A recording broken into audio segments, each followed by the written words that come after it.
সনাতন astrological coaching centre online প্রাথমিক জ্যোতিষ শিক্ষা ক্লাস নাম্বার 32। বিষয় হচ্ছে সংখ্যাতত্ত্ব ও রাশি অনুসারে নামকরণ পদ্ধতি। আজকের তারিখ হচ্ছে 30 জানুয়ারি 2026। অর্থাৎ 30 হচ্ছে 3 জানুয়ারি 1 2026, এক মিলে 5, 5-এর সঙ্গে বার হচ্ছে শুক্রবার, অর্থাৎ 6 6 আর 5 11 মিলে 2। সকাল 8টায় ক্লাস শুরু হচ্ছে, 8 আর 2 10 মিলে রবি।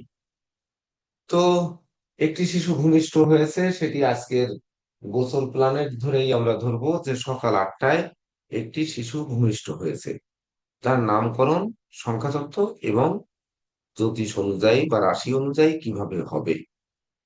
দেখুন, রাশি অনুযায়ী নামের আদ্যক্ষর এ কথা আমরা শাস্ত্রগতভাবে পাই। তাহলে সেক্ষেত্রে কিন্তু রাশির গুরুত্ব সর্বাধিক। তো নামকরণের বিশেষ বিশেষ পদ্ধতি বা আঞ্চলিক পদ্ধতি অনেক কিছু রয়েছে। বিশেষ করে নামকরণের ক্ষেত্রে আমি একটু সংক্ষিপ্ত অল্প একটু কথা বলবো, যেহেতু আজকের ক্লাস একটু লং টাইমের ক্লাস, সময় নষ্ট করতে চাই না। তো আঞ্চলিক প্রথা বা বিভিন্ন ধর্মীয় প্রথা অনুযায়ী অনেক নামকরণ যেগুলো আমরা পাই, তন্মধ্যে ধরেন একটি একটু আলোচনা করি আপনাদের বোঝার জন্য। যে একটি শিশুর নামকরণ হবে, যেমন শ্রীকৃষ্ণ, ভগবান শ্রীকৃষ্ণ যখন জন্মগ্রহণ করেন, তখন আমরা কৃষ্ণের অষ্টোত্তর শতনাম যদি পড়ি, তাহলে এক একজনে এক এক ধরনের নাম বলেছিলেন। সেই নামগুলো নিয়ে 108টি নাম হয়েছিল। এই 108টি নামের মধ্যে ভগবান শ্রীকৃষ্ণ নাম এই রয়ে গেল। তাহলে বাকি নামগুলো রইল না। কেন রইল না? কারো নাম গ্রহণযোগ্যতা পেল না। কেন পেল না? এখানে একটি কেন প্রশ্ন রয়েছে। তাছাড়া এটি তো গেল ত্রেতা যুগের কথা। যদি আমরা সত্য যুগে যাই, তাহলেও কিন্তু নামকরণের বিভিন্ন পদ্ধতি আমরা পুরাণাদি গ্রন্থাদিতে আমরা পাবো, যে নামকরণের বিভিন্ন পদ্ধতি। তো আমরা পদ্ধতির দিকে না যাই, তথাপিও যদি সেই ভগবান শ্রীকৃষ্ণের নামকরণ বা ধরুন আপনার অনেক নামকরণই তো রয়েছে। প্রত্যেক দেব দেবতার বা প্রত্যেক মুনি ঋষি বা প্রত্যেক একটু যারা সমাজে নন্দিত মানুষ, একটু জ্ঞানী গুণী মানী মানুষ, যারা ধর্মাশ্রয়ী মানুষ, তারা নামকরণকে অধিক গুরুত্ব দিয়ে থাকে। কারণ নামে রাশি জমে টানে, এটি হচ্ছে খনা বলে গেছেন। নাম ভালো হলে তার শুভত্বের দিকে যাবে, আর অশুভত্ব হলে জমে টানতে পারে। তার এই একটা ভীতি যে মানুষের মধ্যে রয়েছে, সেই ভীতি দূর করার জন্য নামকরণের এত আয়োজন। সেই আয়োজনের মধ্যে ধরেন একটি আয়োজন হচ্ছে শিশুর নামকরণ করা হবে। তার মধ্যে হয়তো নামকরণ যেমন একটি অনুষ্ঠান করা হবে, ধর্মীয় অনুষ্ঠান।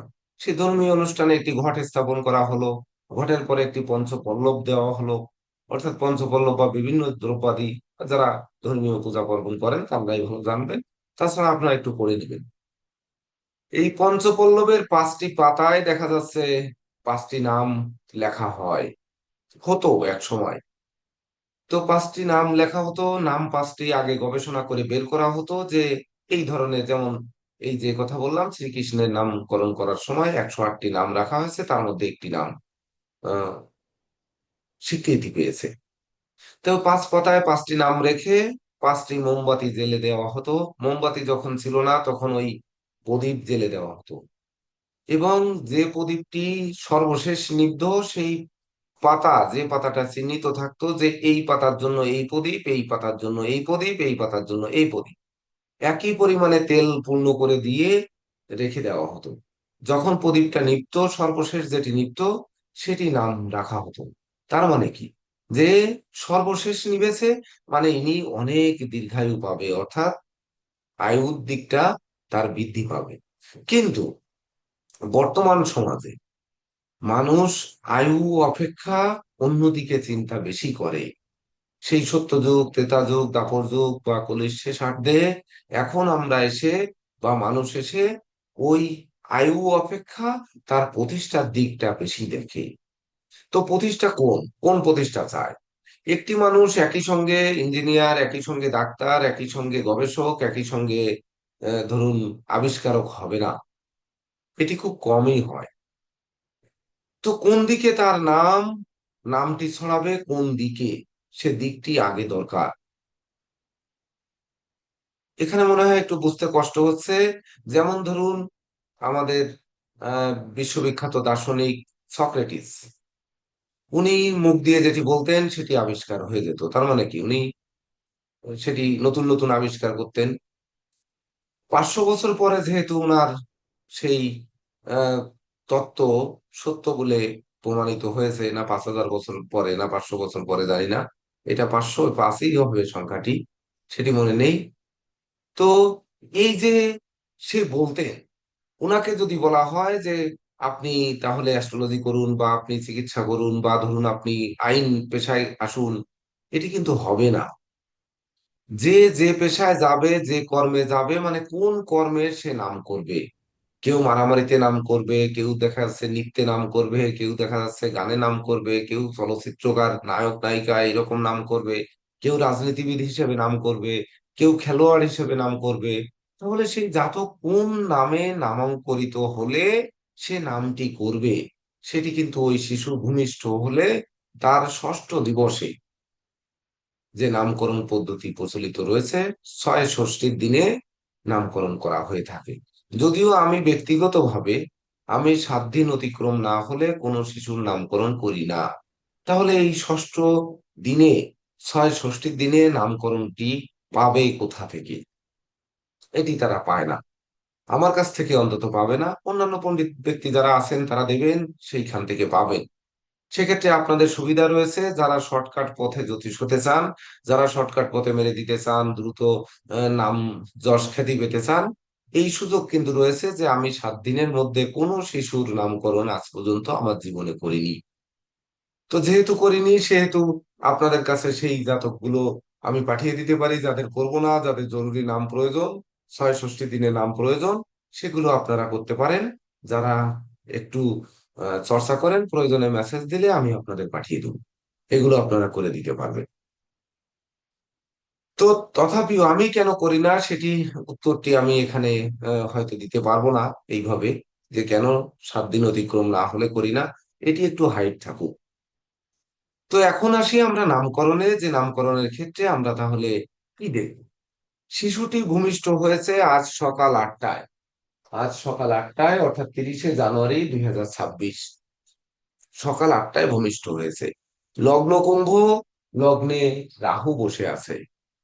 এই রাহু তার বিদ্যাভাবে দৃষ্টি দিয়েছে, বিদ্যাভাবে কিনা বৃহস্পতি জীবযোগ তৈরি করেছে, 7 নাম্বার বৃহস্পতির নক্ষত্রে অবস্থান করছে।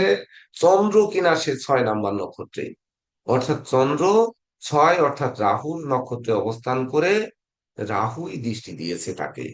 তাহলে রাশি অনুপাতে এই শিশুর নামকরণ হবে। তো নামকরণের ক্ষেত্রে রাশি অনুপাতে যদি আমাদের দেখতে হয়, তাহলে আপনাদের কাছে যাদের পঞ্জিকা রয়েছে তারা একটু পঞ্জিকার পাতা খুলে দেখুন যে ষোলো শিশুর নাম। পৃষ্ঠা হ্যাঁ, কত ষোলো পৃষ্ঠা? পৃষ্ঠা 16 সাল। 16 পৃষ্ঠা। তাহলে 16 পৃষ্ঠায় চলে যান। আহ, হ্যাঁ, 16 পৃষ্ঠায় দেখুন নিচের দিকে, এটা হচ্ছে অথ কালা শুদ্ধির পেজ। এর নিচের দিকে আছে রাশি অনুপাতে নামের আদ্যক্ষর নির্ণয়। অনেক পঞ্জিকাতে দেওয়া থাকে যে নামের আদ্যক্ষর অনুযায়ী রাশি নির্ণয়, ওটি কিন্তু ভুল। যে নামের আদ্যক্ষর অনুযায়ী রাশি যদি বলা হয়, তাহলে আমার নাম কার্তিক, আমার রাশি কুম্ভ, কিন্তু ক দিয়ে এখানে দেখুন, ক দিয়ে রাশি আছে হচ্ছে আপনার নামের প্রথম অক্ষর ক, ক দিয়ে আছে মিথুন রাশি, কিন্তু আমার মিথুন রাশি নয়। স্যার তাহলে পঞ্জিকার ওই কত যেটি পৃষ্ঠা? লেখা থাক, যেটি লেখা থাকবে, যেখানে লেখা থাকবে যে নাম অনুযায়ী রাশি, মানে নামের আদ্যক্ষর অনুযায়ী রাশি নির্ণয়, ধরে নেবেন ওটি অবশ্যই অবশ্যই ভুল। কারণ আপনার পিতামাতা বা আপনার গার্জিয়ানরা যদি আপনার নামকরণটি রাশি অনুপাতে না করে থাকে, তাহলে আপনার নাম দিয়ে রাশি নির্ণয়ের যে প্রথা বর্তমান যুগে চালু হয়েছে, এটি বর্তমানে মানে 10-15 বছর বেশি হাইলাইট হয়েছে। তো হওয়ার কারণে এটি আমরা যারা পেশাগত ভাবে জ্যোতিষ করছেন তারা অনেকেই বুঝতে পারছেন যে বর্তমানে নাম শুনে রাশি বলে দেয় মানুষ। তো নাম শুনলে যে রাশি বলে দেয়, আসলে সেটি হয় কিনা। দেখুন আজকে মিথুন রাশি, তাহলে মিথুন রাশির নামের প্রথম অক্ষর হবে ক আর ছ, তাহলে ইংলিশে হবে কে, আর ছ সি এইচ এ, ছ। তাহলে এই দুটি অক্ষর হবে। দেখুন, যদি রাশি অনুসারে নামের আদ্যক্ষর উম বা ইয় বা মূর্ধন্য হয় না হয়, তাহলে এদের পরিবর্তে যথাক্রমে গ, বর্গ জ, ড আদ্যক্ষর হবে। পূর্বাখ্যাচার্যগণ এরূপ উপদেশ করেছেন। যদি এই পূর্বাখ্যা যে চার্যগণ যারা করেছেন সেটি ওই যে পুরাণাদিতে বা বিভিন্ন গ্রন্থাদিতে আমাদের রয়েছে, সেটি এখানে সংক্ষিপ্ত আকারে লেখা সম্ভব নয়। তাছাড়া নক্ষত্র অনুপাতে দেখেন, নক্ষত্রের সংখ্যা দেয় দিয়ে নক্ষত্রের চতুর্ভাগ বোধ এবং নাম চতুর্থয়ের আদ্যাক্ষর। তাহলে নক্ষত্র অনুযায়ী এখানে 6 নম্বর নক্ষত্র যেটি পড়েছে, 6 নম্বরে আছে কু, গ, উম, ছ।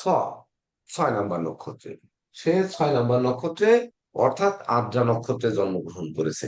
তাহলে এই অক্ষরগুলো যদি আমরা একটু নোট করে নেই, যে সে মিথুন রাশি, মিথুন রাশির আমরা অক্ষর পাচ্ছি ক আর ছ। ক, ছ। তারপরে আমরা নক্ষত্রের ক্ষেত্রে পাচ্ছি কু, ভ। এখানে একটু অবলিক দিই, কু, ভ। তারপরে পাচ্ছি উম ছ।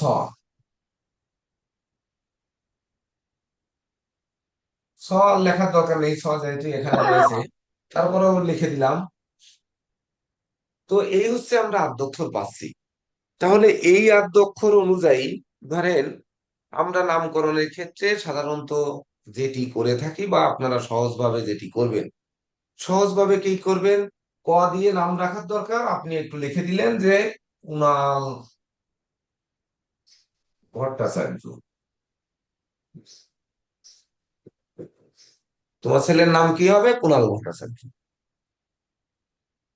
ধরেন তার মেয়ে হয়েছে, মেয়ের নাম দিলেন কৃপাশ্রী ভট্টাচার্য, কৃপাশ্রী ধরেন রায় বা রায় চৌধুরী। হয়ে গেল না নামকরণ?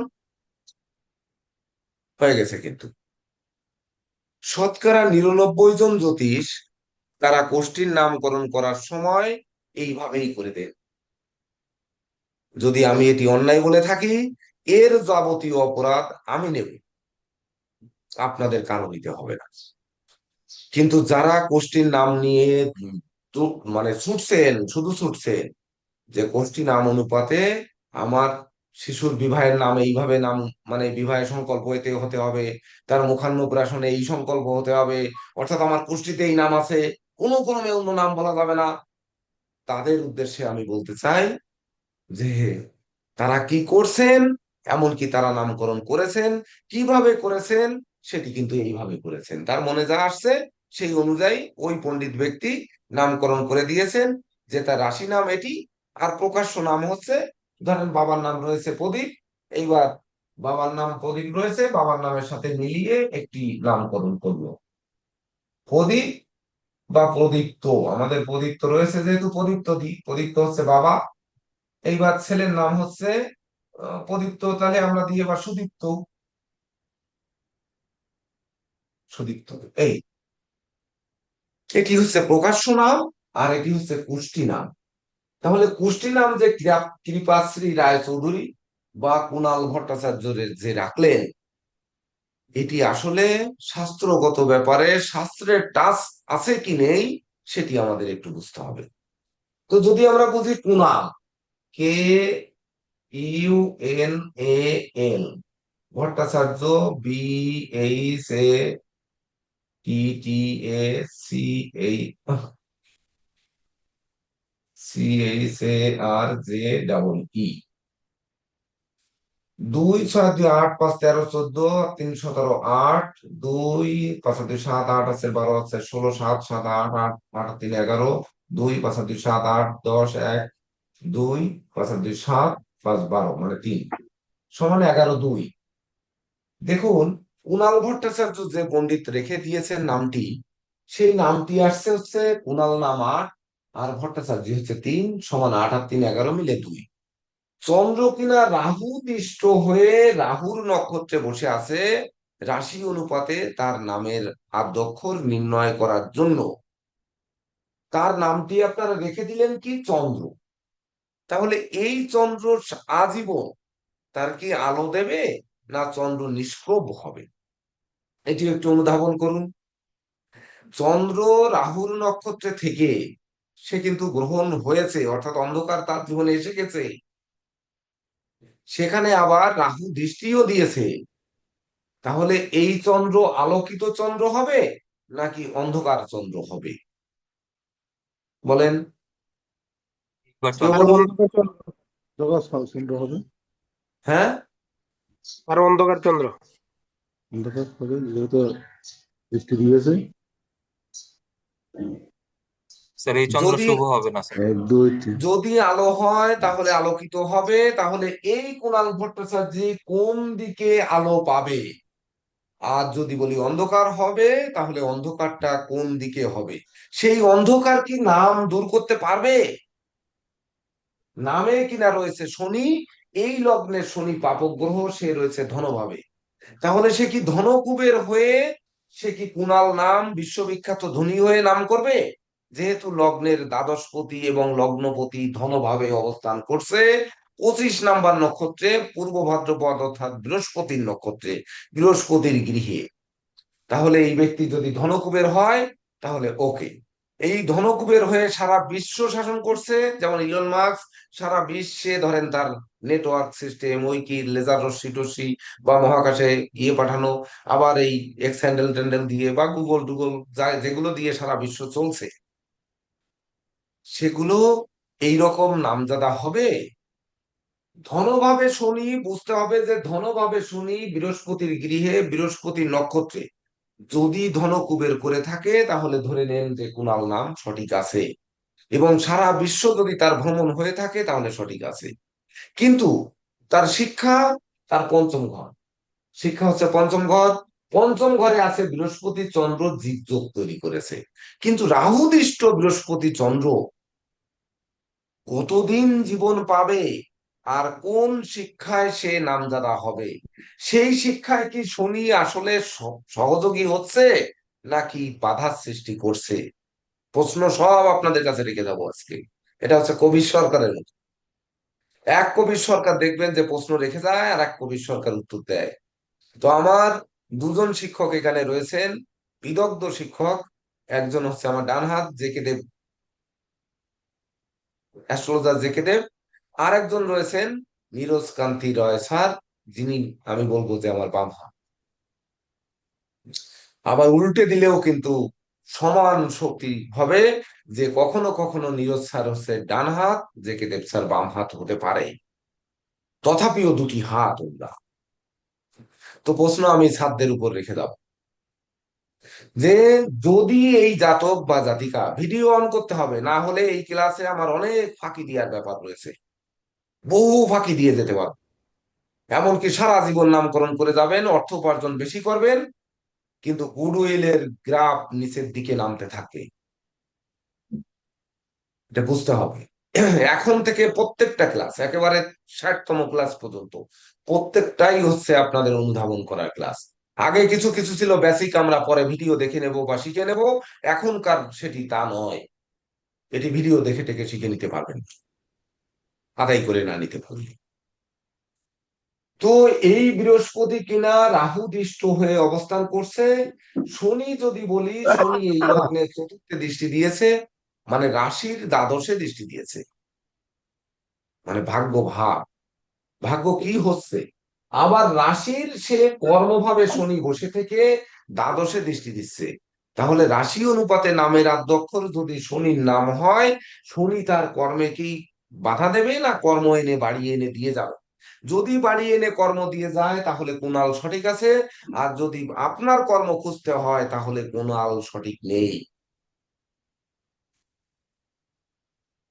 তাছাড়া ওই শনি তার অষ্টম ভাবে, আপনার প্ল্যানেটের অষ্টম ভাবে এবং রাশির 2 3 4 চতুর্থ মিত্র মিত্র ভাবে দৃষ্টি দিয়েছে। তাহলে লগ্নের অষ্টম ভাব আমরা জানি, রাশির চতুর্থ ভাবও আমরা কিন্তু জানি। তাহলে সেই ভাবে শনি দৃষ্টি দিল। এই জাতকের নাম শনি হলে তার অষ্টম ভাব ভালো হবে, তার দ্বাদশ ভাব ভালো হবে না হবে না, এটি আমরা বুঝবো। রাশির দ্বাদশ ভাব লগ্নের চতুর্থ ভাব, তাহলে লগ্নের চতুর্থ রাশির চতুর্থ একই জিনিস। আর হচ্ছে শনি যে অষ্টম ভাবে দৃষ্টি দিল, এই ভাবটি কিন্তু ওই শনি যে লগ্নের চতুর্থ ভাবে দৃষ্টি দিল, রাশিরও চতুর্থ ভাবে দৃষ্টি দিল, সেম হলো। কিন্তু ওই শনি আরেকটা দৃষ্টি দিয়েছে এই 10 নম্বর 11 নম্বর ঘরে আয় ভাবে। তাহলে আয় প্রতি ধনভাবে মানে ওরে বাবা প্রচুর আয় হবে আর ধনভাবে এসে জমা হবে। তাহলে ধনভাবের ঘরটি আর একটু বড় করে মনে হয় এই সুদা দাগ টানলে ভালো, যেহেতু প্রচুর ধন সম্পদ আসবে। তাহলে ঘরটি কিন্তু আমার ছোট হয়ে গেছে, বরং লগ্ন আর রাহু এই ঘরটা বড় হয়ে গেছে, এইটা বড় করা উচিত ছিল। যেহেতু আয় প্রতি ধনভাবে প্রচুর টাকা পয়সা ধন দৌলত সোনা দানা রাখবে কোথায়, একটু ঘরটা বড় থাকার দরকার ছিল। এইবার আয় ভাব কিনা রাশির সপ্তম ভাব, তার জীবনের যা প্রত্যাশা সেটি। তাহলে এই জাতকের হাজবেন্ড কি নামজাদা ডাক্তার হবে, নামজাদা ইঞ্জিনিয়ার হবে, নামজাদা উকিল হবে, নামজাদা জজ হবে, নামজাদা রাজনীতিবিদ হবে, কি হবে? তাহলে যদি এই লোক মেয়ে হয়, যদি কৃপাশ্রী রায় চৌধুরী হয়, তাহলে তার স্বামীর নামে নাম করে মানে সে তার নামের প্রতিষ্ঠা পাবে কিনা। যদি সে ছেলে হয় তাহলে স্ত্রীর নামে নামকরণ হবে কিনা, যে অমুকের জামাই, অমুকের স্ত্রী।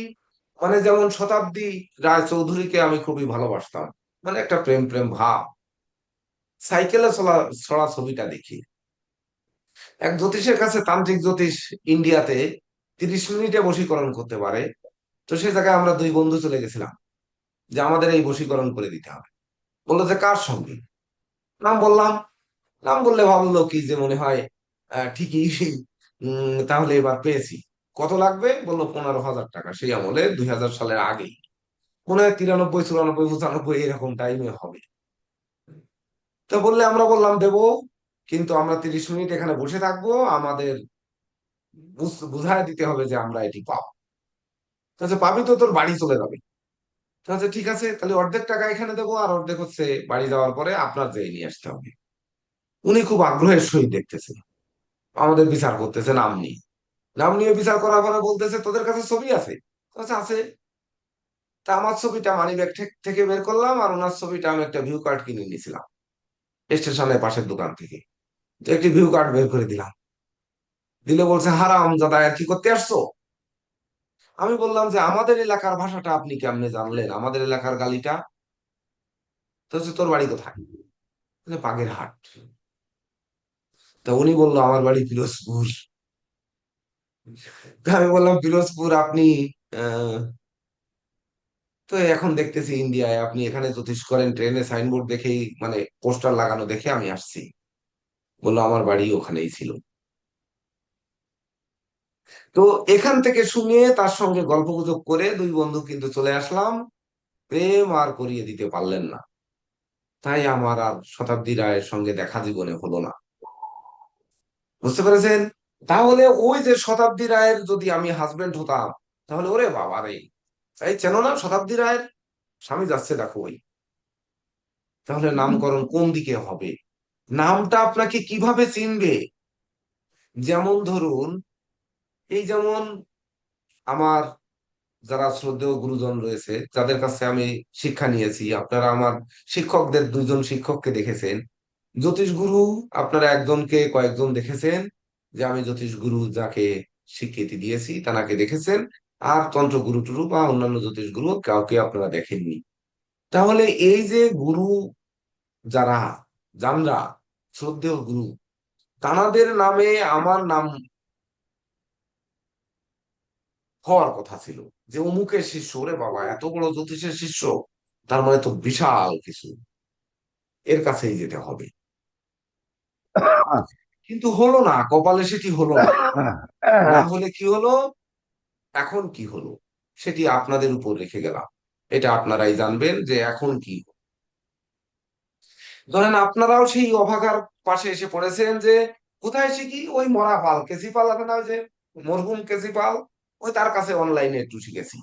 ধুর হারাম দাদা, ও তো বক বক করা কিছু ফাজলেমি শিখায় গেছে, ওই নিয়ে জ্যোতিষ করতে আসছো, এইসব শুনতে হবে।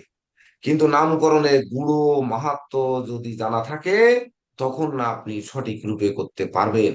এবং তখন দেখবেন কোথার মরা পাল আর কোথার কেসিপাল যাই হোক না কেন, আরে কেসিপাল নাই মরা হইতে পারে, কিন্তু জেকে দেব স্যার তো জানতো সর্বশাস্ত্র পারঙ্গ, তার নাম প্রয়োজনে বলবেন, না হলে নীরজকান্তি রায় স্যারকে বলবেন। রায় থেকে রায় চৌধুরী দুটো পুটুলি দেওয়া, এটা কিন্তু বড় বংশের পরিচয় রাখে। দেবনাথ থেকে দেব থেকে দেবনাথ, দেবের যে নাথ, এটা কিন্তু বড় আকারে বলতে পারবেন। আমারটি নাই না বললেন, দুঃখ নেই, কিন্তু শিখে নেন। জেকে দেব স্যার, তাহলে এই প্ল্যানেটে আপনার একটু, যদিও শরীর আপনার অসুস্থ শুনেছি, আমি এখানে একটু আলোচনা করব যে যেহেতু আমাদের শিক্ষার্থীরা অনেকে অসুস্থ, আমি গতকালকে স্বয়ং আমাদের উচ্চতর ব্যাচের শিক্ষার্থী সুভাষ বাবুর কে আমি হসপিটালে গিয়েছিলাম নিজে, গিয়ে ওখানে ডাক্তার দেখানো হয়েছে, সেখান থেকে গিয়ে রিপোর্ট করানো হয়েছে। উনি ভয় পাচ্ছিলেন, হসপিটালে ছিলেন, যে ওনার হার্টের কোনো প্রবলেম হয়েছে কিনা। আদৌ হার্টের প্রবলেম হয়নি, ধরা পড়েনি, এখানে যা পরীক্ষা নিরীক্ষা করা হয়েছে ডাক্তারবাবু তা বলেননি। ওনার ডায়াবেটিসটা বেড়ে গেছে আর ওদিকে শ্বাসকষ্ট, উনি সেই জন্য হাসপাতালে ভর্তি হয়েছেন। কালকে রাখার জন্য চেষ্টা করলাম, কিন্তু আসলে রাখতে পারলাম না। উনি ওনার বোনের বাড়িতে আবার পুনরায় বাগেরহাট গেছেন, পৌঁছে গিয়ে মেসেজ দিয়েছেন, সকালবেলায় আমি এখনো খোঁজ নিতে পারিনি। তো তাছাড়া ক্লাসের শুরুতেই আমাদের নীরজ স্যার বললেন যে অনেকে অসুস্থ। এই অসুস্থ নিয়ে একটু ব্যাখ্যা আমি দিব, কিন্তু সেটি একটু লাস্টের দিকে। কোন সময় কেন এক পরিবারভুক্ত মানুষ কিভাবে অসুস্থ হয়, কেন হয়, সেটি কি এই প্ল্যানেটে আছে কি নেই, আজকে কেন এই প্রশ্নটি এলো, একদিনে কেন আমরা এতজন শিক্ষার্থীর অসুস্থতার সংবাদ শুনলাম। তার আগে আমরা শুনে আসি, ক্লাস যেহেতু আমাদের নামকরণ, যে সংখ্যাতত্ত্ব, সংখ্যাতত্ত্ব রাশি অনুসারে নামকরণ পদ্ধতি, এর সঙ্গে আবার আরেকটি কথা যুক্ত আছে আপনাদের সিলেবাস অনুযায়ী, সেটি হচ্ছে প্রতিকার নির্ণয়, সংখ্যাতত্ত্বে প্রতিকার নির্ণয় পদ্ধতি। ওরে বাবা, এ 11 ঘন্টা লাগবে ক্লাস। যাই হোক, জেকে দেব স্যার একটু সহযোগিতা আহ করেন আপনার শিক্ষার্থীদের, যদিও আপনার শরীর খারাপ, যে এই প্ল্যানেটের জাতক বা জাতিকা যদি জন্মগ্রহণ করে, আমরা আগে ধরে নিব উনি কোন দিকে নামে হাইলাইটেড হবে, মানে উনার জীবনে নামটা কোন দিকে যাবে, নাকি আমার নামের মতো ওই কাগজে পড়ে থাকবে নামটা, আর হচ্ছে অন্য নামে আমি চলবো। এই ছদ্মনামে চলবো, ছদ্মনাম কিভাবে প্রতিফলিত হয়, নাকি মূল নাম প্রতিফলিত হয়, হতে গেলে কি করণীয়, ওই করণীয়টাই হচ্ছে প্রতিকার। যেহেতু সিলেবাস করেছেন জেকে দেব স্যার, তো জেকে দেব স্যার শুরু করেন। তার তার একটা কারেকশন, ওই ক্লাস নাম্বার মনে হয় 34 হবে। কত কত হবে? 34টা। কত? স্যার স্যার 32 তো মনে হয় ঠিক ঠিক আছে আছে স্যার। স্যার। 32 ঠিক আছে। 32 স্যার ঠিক আছে। স্যার ওকে, 32 ওকে, 32 ঠিক আছে। 32 ঠিক আছে, ঠিক আছে। ক্লাস 32 হবে স্যার। এখানে আপনার নামকরণ করার ক্ষেত্রে আমরা প্রথম যে জিনিসটা দেখি হচ্ছে, যেমন আপনার হচ্ছে চন্দ্রের অবস্থান। চন্দ্র যে রাশিতে থাকে সেটা হচ্ছে সেই রাশি অনুসারে নামকরণ করা হয়। তো রাশি অনুসারে নামকরণ করতে গিয়ে আমরা হচ্ছে ওই রাশির, যেমন এখানে মিথুন রাশি আছে, তো মিথুন রাশির আমরা 16 নম্বর পেজে যেটা দেখলাম, মিথুন রাশির জন্য আপনার হচ্ছে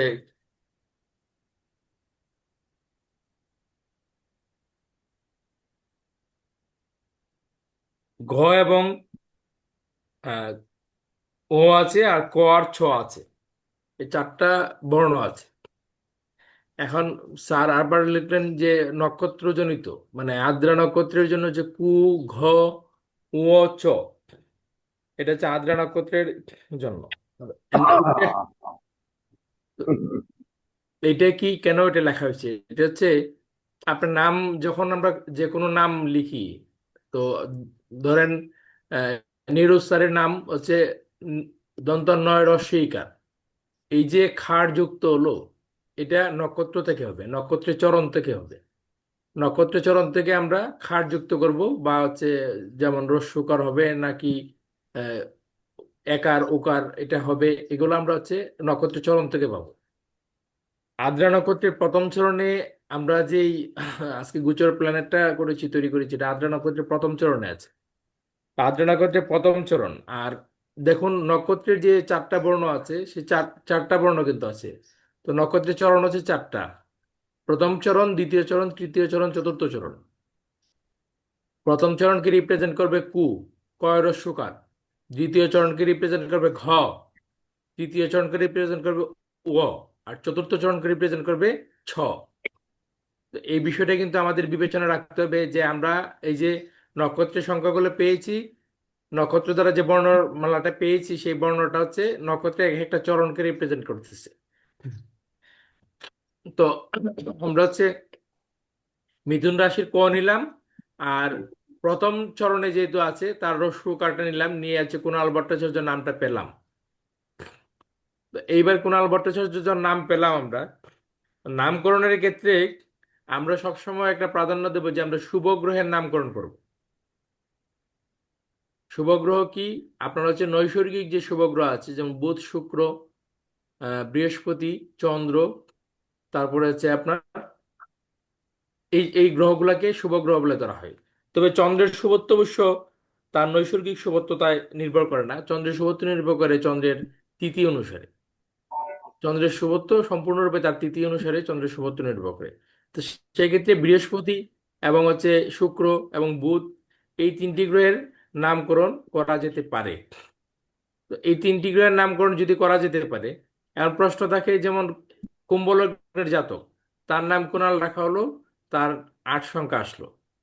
এখন কুম্ভ লগ্নের অধিপতি হচ্ছে শনি, আর কুণাল নাম রাখা হলো মানে লগ্নের অধিপতির সংখ্যা অনুসারে নাম রাখা হয়েছে। তো সেটা তাকে যেহেতু লগ্ন আমাদেরকে প্রতিষ্ঠা দেয়, সেটা আপনাকে প্রতিষ্ঠা দেবে কি প্রতিষ্ঠা দেবে না, এখানে একটা প্রশ্ন থেকে যাচ্ছে। আবার লগ্নের অধিপতি শনি বৃহস্পতি নক্ষত্রে আছে। আচ্ছা, তো এখানে এই প্রশ্নটা হলো। আবার হচ্ছে কুণাল ভট্টাচার্য দিয়ে হচ্ছে 3 সংখ্যা পেলাম, আর সেটার দ্বারা 2 সংখ্যা পেলাম। মানে আমরা হচ্ছে নাম থেকে যে কন্ট্যাক্ট নাম্বারটা পেলাম সেটা হচ্ছে 2 সংখ্যা, চন্দ্রের সংখ্যা।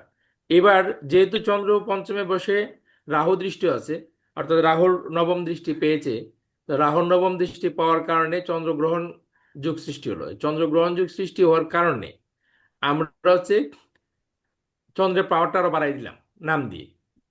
কুণাল ভট্টাচার্যের নাম রেখে চন্দ্রের পাওয়ার বাড়াই দিলাম। এতে করে কি চন্দ্র রাহুকে পরাজিত করতে পারবে? লগ্নে বসে থাকা রাহুকে পরাজিত করতে পারবে? রাহুর কিন্তু মূল ত্রিকোণ হচ্ছে এই আপনার কুম্ভ লগ্নটা, সেখানে রাহু আনন্দিত থাকে। তো এই প্রশ্নটা আমাদেরকে বিবেচনায় নিতে হবে। এবার আর একটা জিনিস বিবেচনায় নিতে হবে, যেমন স্যার এখানে লিখেছেন প্রদীপ্ত বালা যদি কারো নাম হয়, তো তাহলে তার সন্তানের নাম আমরা, অর্থাৎ যেই কুণাল ভট্টাচার্যের আমরা জন্মচক্র নিয়ে আজকে গবেষণা করছি, যার নাম রাখলাম কুণাল ভট্টাচার্য, এবার তার বাবার নাম যদি প্রদীপ্ত বালা হয়, তাহলে প্রদীপ্ত বালার সাথে ওই কুণালের মিত্রতা সম্পর্ক থাকবে নাকি শত্রুতা সম্পর্ক থাকবে? এবার তার মায়ের নাম যদি হয় গীতাশ্রী দেব, তাহলে ওই গীতাশ্রীর সাথে আপনার হচ্ছে ওই কুণালের বন্ধুত্বপূর্ণ সম্পর্ক থাকবে নাকি মিত্রতাপূর্ণ সম্পর্ক থাকবে? এই জিনিসটা আমাদেরকে বিবেচনায় নিতে হবে। যেমন ধরেন এই রাশিটা তৈরি হয়েছে লগ্নের পঞ্চম ভাবে, আর পঞ্চম ভাব হচ্ছে আমাদের শিক্ষার ভাব। আর এই যে কুণাল নামকরণ করা হলো, কুণালের সংখ্যা হচ্ছে 8 শনি। তো এই শনি শিক্ষায় কি সহযোগিতা করবে নাকি শিক্ষায় বাধা নিয়ে আসবে?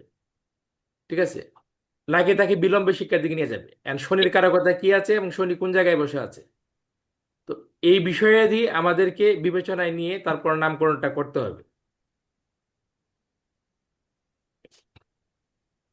এবার আমরা স্যার এখানে সংখ্যাতত্ত্বের যে বিষয়টা নিয়ে আসছেন, যেমন কুলার নামের নামকরণটা, এই নাম কিভাবে তাকে সাপোর্ট করে। আমরা তো রাশি এবং নক্ষত্র অনুসারে নামটাকে নির্ণয় করলাম কুণাল ভট্টাচার্য, এবার রাশি অনুসারে ক, আর নক্ষত্রের চরণ অনুসারে রস্যকার নিয়ে কুণাল ভট্টাচার্য নামকরণ করে দিলাম। তো আমরা যেহেতু সনাতন অ্যাস্ট্রোলজিক্যাল কোচিং সেন্টার হচ্ছে আপনার ওই নিউমারোলজিকে সংযুক্ত করে সব কাজ করতে বলা হয়েছে আপনাদেরকে, তো এই নিউমারোলজি সংযুক্ত করার কারণে কিন্তু আমরা জানতে পারছি কুণাল নামটা 8 সংখ্যা শনির সংখ্যা হয়ে গেছে, এবং কুণাল ভট্টাচার্যের টোটালটা হচ্ছে 2, অর্থাৎ চন্দ্রের সংখ্যা হয়ে গেল। তো এই যে আপনার হচ্ছে নিউমারোলজি এবং হচ্ছে আপনার অ্যাস্ট্রোলজি দুইয়ের সংমিশ্রণ করে আমরা যে আহ, বিষয়টা আমাদের সামনে হাজির হলো, সেই বিষয়টাকে আপনার বিচার বিবেচনার দ্বারা কিভাবে আমরা হচ্ছে একটা পজিটিভ ওয়েতে বা একটা তার ব্যক্তির জন্য আনন্দময় হয় নামটি সেই পর্যায়ে নিয়ে যেতে পারি। তো সেই বিষয়টা আমাদের বিবেচনা করতে হবে। আর একটা বিষয় হচ্ছে যেমন রাশির পঞ্চম ভাবে হচ্ছে চন্দ্র এবং বৃহস্পতি গজকেশরী যোগ। তো পঞ্চম ভাব হচ্ছে আমাদের মেধার জায়গা, পঞ্চম ভাব হচ্ছে আমাদের প্রকাশের জায়গা। পঞ্চম ভাব যেহেতু প্রকাশের জায়গা, তো এমন কোনো নামকরণে আমাদেরকে করতে হবে তো যে নামটা তাকে প্রকাশিত করবে, যে নামটা তাকে আলোকিত করবে। তো এই যে কুণাল নাম, যদিও লগ্নপতির সংখ্যা, কিন্তু এটা শনির সংখ্যা। শনি সবসময় বিলম্বে ফলদাতা হয়। তো বিলম্বে ফলদাতা যে গ্রহ, সেই গ্রহের নামে যখন নামকরণ করা হবে, তো পঞ্চম ভাবে শিক্ষার যে এফোর্ট, সেটা ওই ব্যক্তি আদৌ পাবে কিনা, এই বিষয়টা আমাদেরকে বিবেচনায় নিতে হবে। যদি এই পঞ্চম ভাবে শিক্ষার যে এফোর্ট যদি সে না পায়, তাহলে কিন্তু এই কুণাল নামকরণ ব্যর্থ হয়ে যাবে। যেমন শনি, লগ্নের অধিপতি শনি দ্বিতীয় বসে চতুর্থে প্রাথমিক শিক্ষার জায়গায় দৃষ্টি প্রদান করছে। তো প্রাথমিক শিক্ষার জায়গায় দৃষ্টি প্রদান যেহেতু করছে, আমরা জানি শনির তৃতীয় দৃষ্টি হচ্ছে চেষ্টাকারক। এখন আমি অ্যাস্ট্রোলজার নিজেই যদি চেষ্টা থেকে বিরত হয়ে যাই, আমি যে নামকরণ করে দিব কুণাল, তো সেই নামটা শনির নামে নামকরণ করে দিলাম, তো তার প্রাথমিক শিক্ষায় বাধা আসবে কিনা, তার মিত্রতার জায়গায় বিড়ম্বনা আসবে কিনা এই নামের কারণে। যেহেতু শনি বিড়ম্বনার কারক, দুঃখের কারক, দুর্দশার কারক, এবং দুঃখ দুর্দশা বিড়ম্বনা দিয়ে তারপরে সে সুখ শান্তি প্রদান করে। তো কাজেই তার হচ্ছে প্রথম জীবনে তার মিত্রতার দ্বারা দুঃখ দুর্দশা বিড়ম্বনা আসবে কিনা, তার পরিবার দুঃখ দুর্দশা বিড়ম্বনা পড়ে যাবে কিনা নামের কারণে, তার মা দুঃখ দুর্দশা বিড়ম্বনায় পড়ে যাবে কিনা, এই বিষয়ে দিয়ে আমাদেরকে বিবেচনায় নিয়ে তারপর নামকরণ করতে হবে। তো আমি শুধু মানে উপ মানে কি বলে আহ উপলক্ষ গুলো আপনাদের সামনে উপস্থাপন করলাম। ঠিক আছে, স্যার একটা আমার প্রশ্ন ছিল যে যদি দেখা যায় চন্দ্র রাশিটা যদি রাখা হয় তাহলে ওনার খারাপ ফল আসবে জীবনে, তো চন্দ্র রাশিকে বাদ দিয়ে আমরা অন্য কোনো রাশি, অন্য কোনো ভাবে, অন্য কোনো গ্রহের নাম দিয়ে কি নামকরণ করতে পারবো চন্দ্র রাশিকে বাদ দিয়ে, যদি চন্দ্র উপস্থিতি খারাপ থাকে? আর রাশির নামকরণের নিয়ম তো হচ্ছে রাশি অনুসারে এবং নক্ষত্র অনুসারে। এখন আপনার তো রাশি বাদ দিয়ে দিতেছেন, তো সেটা কি করে ওইটা সম্ভব? বলছি, যদি চন্দ্রে খারাপ থাকে, আপনি বলেন চন্দ্র যদি খারাপ থাকে তাহলে খারাপ ফল পাবেন ওই নামকরণে, তো অন্য কোনো উপায় আছে কি তাহলে আমরা যে যেটাতে করলে পরে আমরা নামকরণটা সঠিক পথে নিয়ে যেতে উপায় পারবো? খুঁজে বের করার জন্যই তো আজকের ক্লাস। আর চন্দ্রকে বাদ দিয়ে তোর উপায় বের করা যাবে না। মানে মাথা ব্যথা করতেছে, আর মাথা কেটে ফেলে তোর উপায় বের করা যাবে না, মাথা রেখেই তো উপায় বের করতে হবে। ওটা একটু বুঝিয়ে বুঝিয়ে দিবেন স্যার, যে কোন উপায় অবলম্বন করলে পরে আর কি নামটা শুভ করা যাবে আর কি।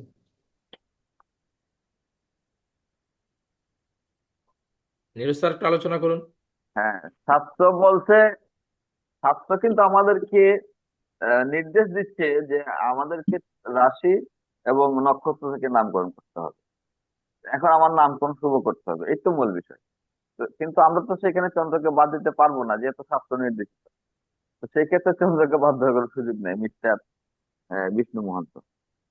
এখানে নামকরণের বিষয়ে আরেকটা জয়ন্ত স্যার বলছেন, গুরুজিও বলে গেছেন। আমি যে বিষয়টা আপনাদের জাস্ট ওনাদের আলোচনাটাকে আমি আরেকটু যোগ করতে চাই, সেটা হচ্ছে দেখেন, আমরা রাশি এবং নক্ষত্র থেকে যতই নামকরণ বা করি না কেন, এবং সেইটা শাস্ত্র নির্দেশিত, কিন্তু নাম কিন্তু রিপ্রেজেন্ট করবে ব্যক্তিকে। তো ব্যক্তি মানে কে? লগ্ন। ব্যক্তি মানে লগ্ন। তাহলে লগ্নের সাথে আমার কিন্তু এখানে একটা কানেকশনের প্রয়োজন আছে। আমি তাকে কিভাবে, ওই নামকরণটা কিভাবে লগ্নকে রিপ্রেজেন্ট করবে। যেহেতু আমরা এখানে একটা বিশেষ আহ বিষয় পেয়েছি, সেটা হচ্ছে আহ, লগ্ন থেকে পঞ্চমে চন্দ্র, মানে রাশি এবং লগ্নের একে অপরের পঞ্চম এবং নবম, এখানে একটু শুভত্ব আশা করা যায়। যদিও লগ্নে রাহু নিজের নক্ষত্রে বসে শক্তিশালী হয়ে, মূর্তিপূর্ণ হয়ে সে পঞ্চমী দৃষ্টি দিয়ে রাখছে, এবং চন্দ্র রাহুর নক্ষত্রে, আপনাকে ধরে নিতে হবে এই চারটা রাহু খুব শক্তিশালী। তাইলে আমি কি রাহুকে ড্যামেজ করব নাকি করব না? লগ্নপতিকে পাওয়ার দেব, নাম দিয়েও পাওয়ার দেওয়া যায়, বুস্ট করবো নাকি দেব না, সেটা নামকরণ থেকে নিয়ে আসে। আমি একটা জিনিস এখানে খেয়াল করে দেখলাম, আমরা যদি খেয়াল করি, আহ, যেহেতু এই যে কুণাল ভট্টাচার্য নিয়ে একটা কথা আসছে, সেখানে কুণাল শব্দটাতে শনির শনির সংখ্যা পাওয়া গিয়েছে। আমরা অনেক ক্ষেত্রে যেহেতু আমরা সবসময় সনাতন অস্ত্র একটা বিশেষ ইয়ে হচ্ছে অলওয়েজ কম্বিনেশন, হরস্কোপ সবকিছু মিলিয়ে একটা কম্বিনেশন তৈরি করে একটা জিনিস সৃষ্টি করা, একটা ডাইমেনশন নিয়ে আসা। দেখেন সংখ্যা তত্ত্ব যদি আমরা বিচার করি, সেখানে ব্যক্তির ড্রাইভার নাম্বার 3 এবং কন্ট্যাক্ট নাম্বার আমরা 5 পাচ্ছি। তো এখানে 3 পাচ্ছি মানে বৃহস্পতি পাচ্ছি। আবার কন্ডাক্টে যখন 5 পাচ্ছি, সেটাও কিন্তু একেবারে খারাপ নয়। আপনার প্রতি সে কমিউনিকেটিভ হবে, এটা স্বাভাবিক বিষয়। তো তার বুদ্ধিমত্তার প্রয়োগ সে একটা সমাজে প্রয়োগ করবে। আবার বুধ এখানে এই লগ্ন সাপেক্ষে বুধ পঞ্চমপতি এবং অষ্টমপতি, সে দ্বাদশে বসে আছে। আমরা অলওয়েজ কম্বিনেশন যদি করি, আমরা একটা বিশেষ দিকে দৃষ্টি যদি রাখি, যদিও রাহু মূল ত্রিকোণে বসে পঞ্চম ভাবে দৃষ্টি দিচ্ছে, চন্দ্র রাহুল নক্ষত্রে, রাহুল নক্ষত্রে, কিন্তু বৃহস্পতি নিজ নক্ষত্রে বসে দ্বিতীয় একাদশকে সেখানে সংযুক্ত করছেন। এবং লগ্নপতি দ্বিতীয় বসে, লগ্ন এবং দ্বাদশপতি দ্বিতীয় বসে নিজের নক্ষত্রে বসে আছেন। যেহেতু তিনি বিশেষ বৃহস্পতির ঘরে বসে আছেন, বৃহস্পতির সাথে শনির শত্রুতা নেই। সেই ক্ষেত্রে নামকরণের ক্ষেত্রে বৃহস্পতি বিশেষ বিশেষ জায়গায় দৃষ্টি দিচ্ছেন। সেটা হচ্ছে লগ্নে দৃষ্টি দিচ্ছেন বৃহস্পতি, নবমে দৃষ্টি দিচ্ছেন বৃহস্পতি, একাদশে বসে আছে দৃষ্টি দিচ্ছেন, এবং পঞ্চমে তিনি নিজের নক্ষত্রে বসে আছেন এবং চন্দ্রের সাথে বসে জীবযুগ তৈরি করেছেন। সেই ক্ষেত্রে জয়ন্ত স্যারের তত্ত্ব অনুযায়ী যে শুভ গ্রহের নামকরণের ক্ষেত্রে আমরা এখানে বৃহস্পতিকে চুজ করতে পারি, কিন্তু চন্দ্রকে এখানে চুজ করা যাবে না, কারণ চন্দ্র এমনিতেই ড্যামেজ হয়ে আছে। একটা রাহুর উপর দৃষ্টি আছে, বৃহস্পতি রাহুর নক্ষত্রে বসে রাহুর দৃষ্টি।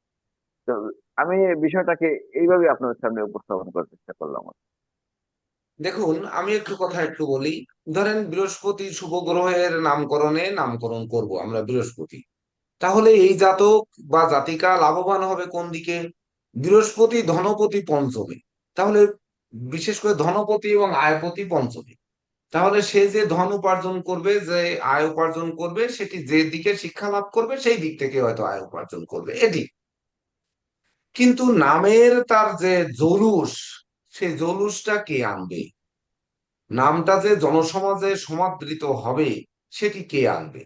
যদি একটি বিষয় আমরা লক্ষ্য করি, সেটি দেখুন, যেমন আমি এক সময় লিখতাম যে পণ্ডিত শ্রী আদিত্যের স্নেহধন্য শিষ্য জ্যোতিষ সম্রাট কেসি পাল। তো এই যে শ্রী আদিত্যের স্নেহধন্য শিষ্য লিখতাম। আবার এক সময় আমার এক স্যারের কাছে গেছিলাম, এর আগে স্যারের কাছে যখন গেছিলাম যে স্যার আপনার নামটা দিয়ে আমি একটু লিখি যে আপনার শিষ্য আমি, মানে আমার একটু দ্রুত নাম ফলানোর দরকার, স্যারের নামে যদি নাম ফলাতে পারি। তো স্যার বললেন কি যে দেখো, তুমি আমার নামে ইয়ে করবা, দেখবা এক সময় তোমার লোক আমার কাছে চলে আসবে, অর্থাৎ তুমি এটা করো না। ওনার আদর্শটা আমি ধরে রেখে আজও পর্যন্ত আমার কোনো শিক্ষার্থী, আমার শিষ্য এই কথা ঘোষিত ভাবে লিখতে চাইলেও আমি লিখতে দেই না, আজ পর্যন্ত লিখতে দেইনি। কিন্তু আমি লিখতাম যে পণ্ডিত শ্রী আদিত্যের স্নেহধন্য শিষ্য। দেখুন কেন লিখতাম। আপনাদের কাছে আমার মানব কল্যাণে গ্রহরত্ন গ্রন্থটি আছে, এবং আমার শ্রী আদিত্য শাস্ত্রীর নামে আমার বই উৎসর্গ করাও আছে। তো এটির কৃতজ্ঞতা স্বীকার নামে একটি প্যারা আছে, একটু এক লাইন একটু পড়ি। যাদের সতত প্রত্যক্ষ পরোক্ষ আন্তরিক সহানুভূতি, অনুপ্রেরণা, সহায়তা ও সহযোগিতা ব্যতীত এই গ্রন্থখানি পৃথিবীর আলো দর্শন পেত না। একান্ত সশ্রদ্ধ চিত্তে ভক্তি ভরে স্মরণ করছি তাদের কথা। সর্বপ্রথম শ্রদ্ধাবনত চিত্তে স্মরণ করি যার অপত্য স্নেহে লালিত পালিত হয়ে আমার জীবনধারা সুনিয়ন্ত্রিত হয়েছে। জ্যোতিষ তন্ত্র মন্ত্র শিক্ষায় যিনি আমাকে সতত উদ্বুদ্ধ করেছেন, সৎ ও উচ্চ শিক্ষাদানে যিনি কখনো পিছপা হননি, যার সংস্পর্শে থেকে ও মুখ নিঃসৃত মূল্যবান বাণী সমূহ উপলব্ধি করে আমি সতত জ্ঞান আহরণ করেছি, ওখানে ভুল আছে, যার হৃদয়ের তপ্ত রুধির তাপতলে বক্ষ রেখে পরম শান্তি উপভোগে প্রতিদিন বর্ধিত জীবনকে বিকশিত করতে পেরেছি, কোন প্রকার কৃতজ্ঞতা জ্ঞাপনই আমার সেই কল্যাণকামী ও পরম শ্রদ্ধাস্পদ অমর জ্যোতির্লোকবাসী মাতামহ নিত্যানন্দ পাল মহাশয়ের বিদেহী অমর আত্মার জন্য যথেষ্ট নয়। এতগুলো শব্দের মধ্যে এক জায়গায় দাড়ি দিতে পেরেছি, আর কোথাও দাড়ি দিতে পারিনি। বইটি হাতে নিয়ে পড়ে দেখবেন যে এতগুলো শব্দের মধ্যে একটি মাত্র দাড়ি ব্যবহার করা হয়েছে, আর করতে পারলাম না। আর করা যায় কিনা আপনারাও করবেন, যদি হয় তাহলে এটা একটু ছবি তুলে কোথায় কোথায় দাড়ি দেওয়া যায় দিয়ে আমাকে পাঠিয়ে দেবেন। দ্বিতীয়ত, শ্রদ্ধাবনত চিত্তে আমার বৃহস্পতি সম শিক্ষাগুরু পণ্ডিত শ্রী আদিত্য এর চরণ কমলে কৃতজ্ঞতা জানাই, যার প্রেরণা, উৎসাহ ও সহযোগিতা প্রতি পদে পদে জ্যোতিষ মহাসমুদ্র পারাপারে সর্বদাই পাথেয় রূপে আবির্ভূত হয়েছে। সাষ্টাঙ্গে প্রণাম জানাই তার শ্রী চরণ কমলে। পরের অংশ আপনারা পড়ে নিয়ে। তো এই যে কৃতজ্ঞতা, কৃতজ্ঞতা কখন আসবে? আমি যতই বলি কেন শুনবে? কৃতজ্ঞতা যার যার মনের অমলিন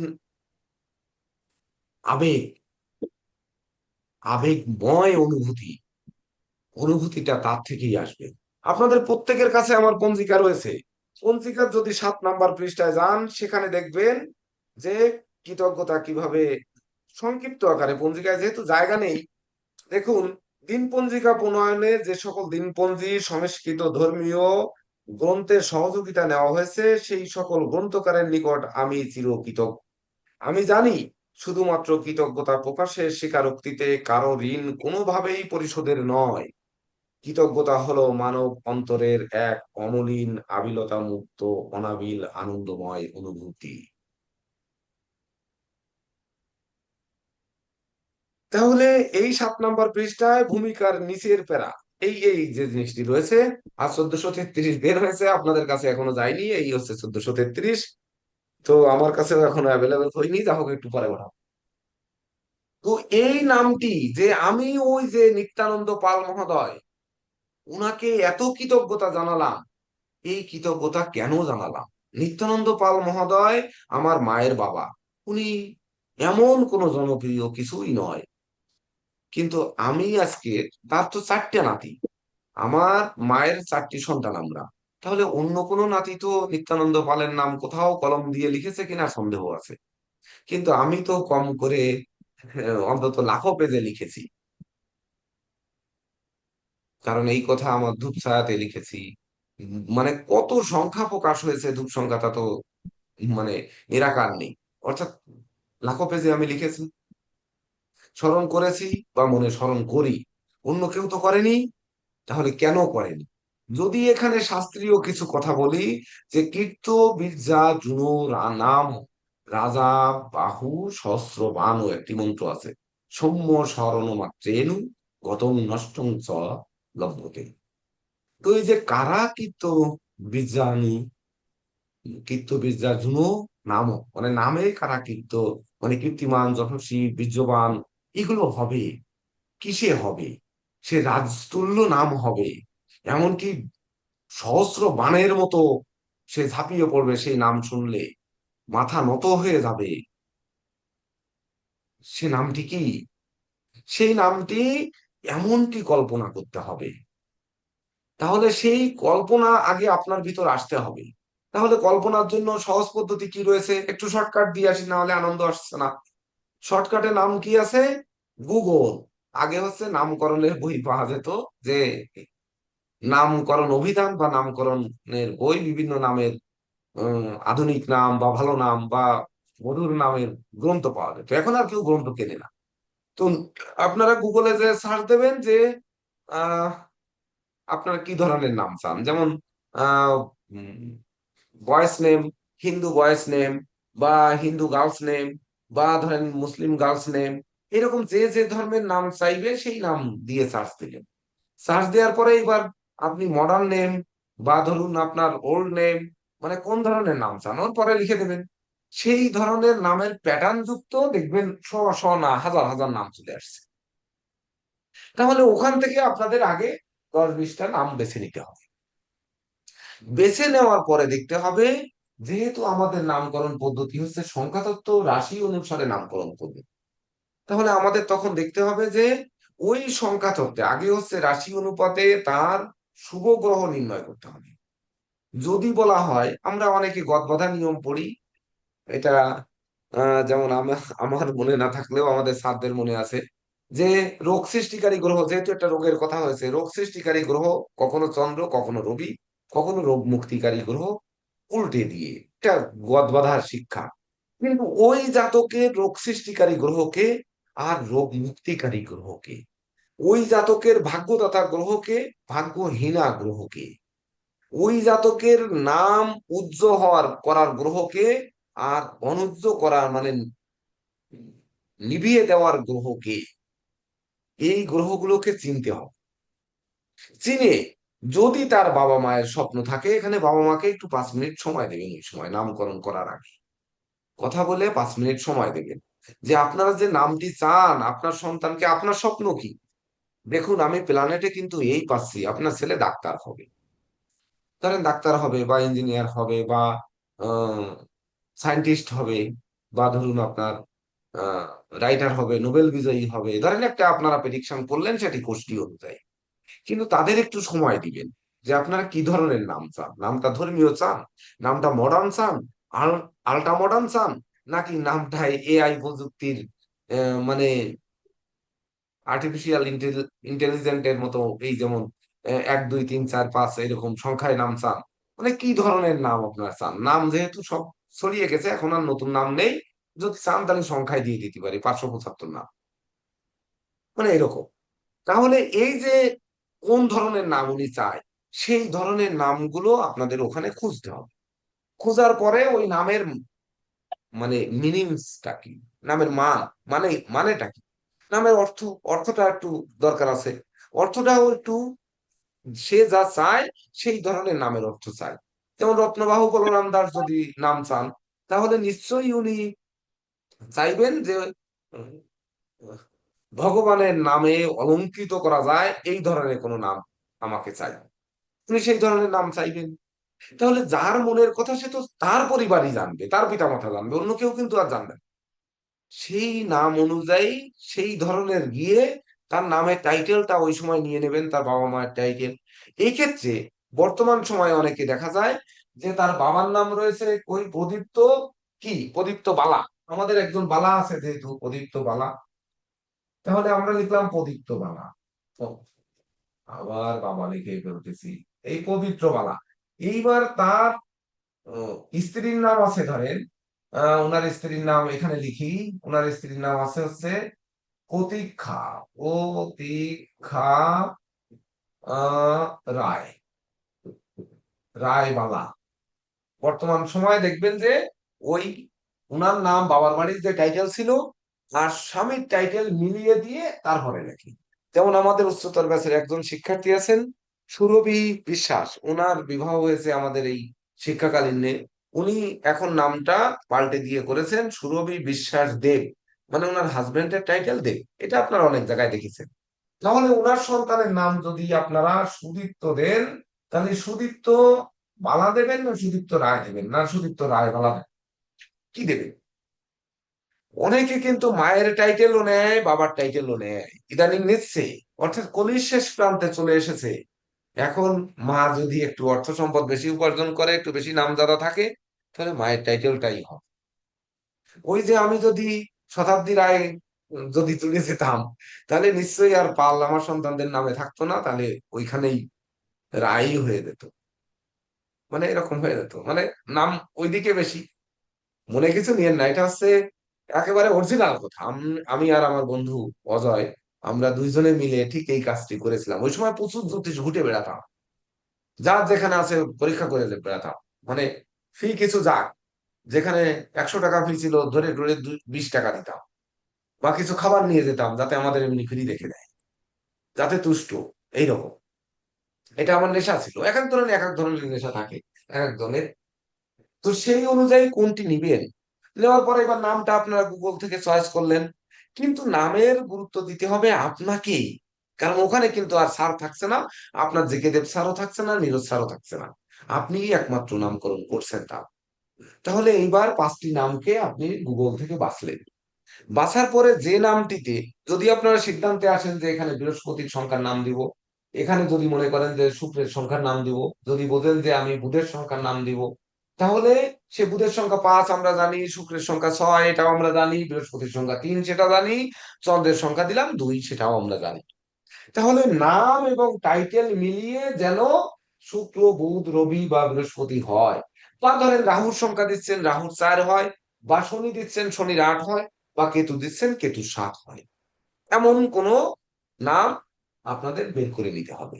এক্ষেত্রে নিউমারোলজির হেব্রিয়া মানে কি পিথাগোরিয়ান, তারপরে হচ্ছে আর কি উম মনে কেলডিয়ান নেই। স্যার। কেলডিয়ান স্যার, আচ্ছা, কেলডিয়ান, হেব্রিক, পিথাগোরাস। হ্যাঁ। আর তাছাড়া ধরেন আপনার যে পদ্ধতি মন চায় সেই পদ্ধতি অনুযায়ী নামের সংখ্যাটা নির্ণয় করবেন। নামের সংখ্যাটি নির্ণয় করার পরে এইবার 5টি সংখ্যা মানে 5টি নাম ওই একই সংখ্যা একটু নির্ণয় করবেন, হয়তো আধা ঘন্টা সময়ও লাগবে না, কেননা আমাদের সময় তো বই খুঁটে খুঁটে নাম বের করতে হতো। নামের বই অন্তত আমার বাসায় 10খানা আছে। এখন তো আমার বউ আরো নাম চয়েস করে দেয়, বিভিন্ন লোকে টোকে তার ওই মেয়ের বা ছেলের যত ওই স্কুলের গার্জিয়ান টার্জিয়ান আছে তাদের বাচ্চা টাচ্চা হইলে, নিকটতম হলে বলে যে বৌদি দাদাকে একটু নামটা দেখায় দিয়েন, কিন্তু দাদা তো 7 দিন পরে ছাড়া দেখবে না। তখন কি করবে, ওই নাম ওখান থেকে বাসে, বাসার পরে আমার কাছে জিজ্ঞেস করে, আমি বলি যে আমি তো ওইভাবে দিতে পারবো না, আমার দিলে কিন্তু এই কয়দিন সময় লাগবে। পরবর্তীতে ওই নামগুলো দিয়ে দেয়, বলে যে আপনার দাদার কাছ থেকে পেতে গেলে আরো এই কয়দিন সময় লাগবে, তারপরে পাবে। আপাতত এগুলো দিলাম, মানে বোঝে যে হ্যাঁ নামগুলো আমরা একটু আলটা মডার্ন বা একটু কেটে সেটে বৌদি হয়তো দেবে। তো সেগুলো তারা কিন্তু বই দেখে। কিন্তু আমার মেয়ে আবার বর্তমানে ওই নাম কিন্তু বইতে আর খোঁজে না। ও এখন ওই এ দিয়ে নাম বা ক দিয়ে কে দিয়ে নাম ওই ল্যাপটপ ওপেন করবে বা কম্পিউটার ওপেন করবে করে এক ক্লিকই ওইগুলোর ভিতর থেকে বেছে নেই। কত বই উল্টানো টুলটানো ওর আর নেই।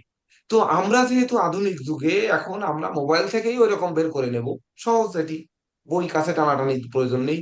কিন্তু আমরা যদি একটু 15 মিনিট সময় বেশি দিই, তাহলে ওই একই সংখ্যার 5টি নাম আমরা বের করে নিতে পারবো। এইবার 5টি নাম যদি একই সংখ্যার সেই নাম হয়, তাহলে ওই 5টি নামকে এবার ধর্মীয় রীতি অনুযায়ী ওনাকে রাখার যে কোনো পরামর্শ দিয়ে দেবেন, বা লটারি করে দিলেন যে এই 5টার ভিতর যেটা খুশি সেটা রাখেন, অথবা লটারি করে যেটা বাদে সেটা রাখেন, হয়ে গেল। কিন্তু তাতে কি হবে, ওই নামকরণটা সঠিক রূপ পাবে। কিন্তু 5টি যদি 5 সংখ্যা দেন, যে একটি বৃহস্পতির, একটি শনির, একটি রাহুর, একটি বুধের, একটি মঙ্গলের, তাহলে লটারিতে ধরেন তার রাহুরটা বাঁধলো, লটারিতে তার মঙ্গলেরটা বাঁধলো। এবার মঙ্গল কিনা এই লগ্নে দ্বাদশে বসে আছে তুঙ্গস্থ হয়ে চতুর্থ এবং আয়পতি। এবার আপনারাই জানেন কুম্ভ লগ্নে মঙ্গল কি, জানেন না? যদি কুম্ভ লগ্নে মঙ্গল ভালো কিছু হয়ে থাকে তাহলে ভালো, দ্বাদশে রয়েছে। আর যদি ভালো না হয়, তাহলে তার নামটি যদি মঙ্গলের নাম বাঁধে, তাহলে কেমন হবে আপনার অনুভূতিটা? সেই অনুভূতিটা যদি কষ্টের হয়, তাহলে আপনার পরের দিন চেম্বারে যে ভালো লাগবে কিনা, নাকি নামকরণ করে আমি আমার ফি পেয়ে গেছি এইটাই তো যথেষ্ট। যদি সেটি হয়, তাহলে আর এত কষ্ট করতে হবে না। তাহলে ওই নাম শুনে অমনি বাবার নাম শুনে একটা কিছু বাই কৃপাশ্রী কুণাল একটা কিছু বানিয়ে দিলেন, হয়ে গেল। জ্যোতিষ মানে ঈশ্বরের জ্যোতি। তো ঈশ্বর যে জ্যোতিটা আপনাদের উপর প্রয়োগ করেছে, সেই জ্যোতির কিছু অংশ নিতে এসেছে ওই বাবা মা, স্বপ্ন নিয়ে আপনার কাছে যে আমার সন্তানটির নাম রেখে দাও। আপনি তার স্বপ্নকে অবহেলা করবেন, না আপনি গ্রহণ করবেন? বরং আপনার নামকরণ পদ্ধতি যদি তাকে পাশে বসিয়ে আপনি খুঁজে খুঁজে যদি নাম বের করেন এই কথাগুলো বলে, ওই ব্যক্তি দেখবেন আজকে তো উনার সন্তানের নামকরণ করালো, কালকে উনার ভাইয়ের সন্তানের করাবে, পরশুদিন বোনের করাবে, তারপর দিন নাতির করাবে, তারপর দিন পুতির করবে, তারপর দিন দেখবেন পরিবারের লোকের করাবে। অর্থাৎ আপনি নামকরণেই এক সময় জগৎ খ্যাত হতে পারেন যে অমুক জ্যোতিষ একেবারে শাস্ত্রসম্মত ভাবে সঠিকভাবে নামকরণ করেন। এটাও কিন্তু নাম যশ খ্যাতি অর্জনের একটি পথ হতে পারে। আপনাদের 60টি ক্লাসের মধ্যে এই ক্লাসটি অত্যন্ত গুরুত্বপূর্ণ। কেন গুরুত্বপূর্ণ? আপনারাই যখন চেম্বার করবেন আজ বাদে কাল, চেম্বারের নাম কি হবে? যেমন আমাদের নীরজ স্যার নাম দিয়েছেন মহাকাল, কি জ্যোতিষালয় না জ্যোতিষ কি যেন, মহাকাল, অ্যাস্ট্রো অ্যাস্ট্রো হোম স্যার। ও মহাকাল অ্যাস্ট্রো হোমস। তারপর আমাদের জেকে দেব স্যার দিয়েছেন জয়শ্রী জ্যোতিষালয়, আমি দিয়েছি সনাতন জ্যোতিষালয়। এবার আমাদের আহ হৃদয় নন্দী দিয়েছে ভেনাস জ্যোতিষালয়। আমাদের আহ কি এর নাম, চৈতন্য জ্যোতিষালয়, মানস শাস্ত্রী দিয়েছেন চৈতন্য জ্যোতিষালয়। আমাদের স্বপন কুমার চক্রবর্তী উনি দিয়েছেন ভাগ্যান্বেষণ জ্যোতিষালয়। আবার আমাদের আরেকজন শিক্ষার্থী সুফল কি যেন বিশ্বাস, উনি দিয়েছেন সিদ্ধেশ্বরী মাতা জ্যোতিষালয়। তো এই যে নামকরণটা আপনারা করছেন, আসলে এই একজন দিয়েছে আনন্দময়ী জ্যোতিষালয়। তাহলে এই যে নামকরণটা আপনারা করছেন, এটি আপনাদের অনুকূলে না প্রতিকূলে? এখন আপনাদের প্রশ্ন মনের ভিতর জাগবে যে স্যার তাহলে আপনি যে সনাতন জ্যোতিষালয় দিলেন এটা কি আপনার অনুকূলে না প্রতিকূলে? যদি আমার অনুকূলে হয়ে থাকে তাহলে অনুকূলে আপনাদের অনুধাবন করতে হবে। আমি বলেছি আজকে কিন্তু শুধু প্রশ্ন রেখে দাও, বিরাট ক্লাস এটা। আর প্রতিকূলে হলে প্রতিকূলে। তাহলে আমি আমার গ্রন্থগুলোর নামকরণ করেছি, যখন আমি নামকরণ করেছি তখন নামকরণ তো আমিই করেছি। আমার জ্যোতিষে অজানা রহস্য গ্রন্থটি পড়লে দেখবেন আরো 5টা বইয়ের নাম আছে, কিন্তু বইগুলো বের হয়। তো এই যে মানব কল্যাণে গ্রহরত্ন, বৃহৎ স্বপ্ন তত্ত্ব, জ্যোতিষে অজানা রহস্য, তারপর ধরুন আপনারা পেয়েছেন যে ওই কি হস্তরেখায় বাক্য রহস্য। তো যেমন এই যে আহ, আমার গ্রন্থের নাম দেওয়া আছে যে আধুনিক তন্ত্র সাধনা, একটি নাম দেওয়া আছে, ওই যে বিজ্ঞাপন চলে কিন্তু প্রকাশের অপেক্ষায়। তারপরে আছে রাশি লগ্ন নক্ষত্র বিজ্ঞান রহস্য। তারপর হচ্ছে আধুনিক পদ্ধতিতে, এটা কি নাম এখানে দেইনি, ওর নাম আছে ওই অজানা রহস্যের ভিতর প্রতি প্যারায় প্যারায় ওই বইয়ের নাম দেওয়া আছে। তো সেই অনুযায়ী যে নামগুলো আমি করেছি, নামকরণগুলো করেছি, ওই নামগুলো দেখলে আর আমার প্ল্যানেট দেখলে, আমার যখন আমার নামের সঙ্গে দেখবেন তখন এগুলো সাংঘর্ষিক নাকি আমার পক্ষে? কেন ওই 5টি বই বের হলো না? তার মানে নিশ্চয়ই তাহলে ওই নামগুলো সাংঘর্ষিক। আর এই নামগুলো আমার পক্ষে, তার জন্য এগুলো আগে বের হয়েছে। এমন হতে পারে। সাংঘর্ষিক হলে স্যার কেন রাখবো নাম? এটি হচ্ছে গবেষণা। হয় আপনাকে অনুসরণ করতে হবে নচেত অনুকরণ করতে হবে, দুটোর একটা করতেই হবে। তাহলে কাকে অনুসরণ করবেন? আপনি কি জন্ম তারিখ শুনে, নামের আদ্যক্ষ রাশি অনুপাতে শুনি অমনি কুণাল ভট্টাচার্য বা কৃপাশ্রী রায়চৌধুরী করে দেবেন?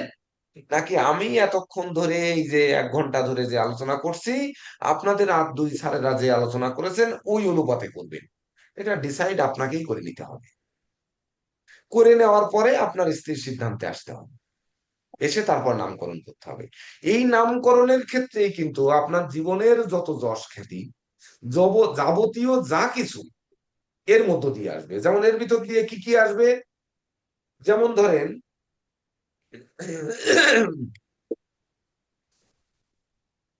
এই নামকরণ যদি এটা শিখতে পারেন তাহলে আপনি শিখবেন কি কি, যেমন সীমান্ত নয়ন, 7 ভক্ষণ, কবে আমি 7 ভক্ষণ দেব, নামকরণ, তারপর নিষ্ক্রামণ, অন্নপ্রাশন, মুখান্নপ্রাশন, চূড়াকরণ মানে প্রথম চুল ফেলবে, কর্ণভেদ, কবে কান ভেদ করবে, কবে কুমারীর নাসিকা ভেদ করবে, কবে বিদ্যা আরম্ভ করবে, কবে উপনয়ন দেবে, কবে দীক্ষা নেবে, তারপরে কবে গৃহারম্ভ করবে, ওই বাড়ির নাম কি দেবে। তাহলে গৃহারম্ভের একটা বড় ব্যাপার কি, গৃহারম্ভের দিন কোনটা? যারা বাড়ি কেনে তাদের গৃহারম্ভের দিন কোনটা?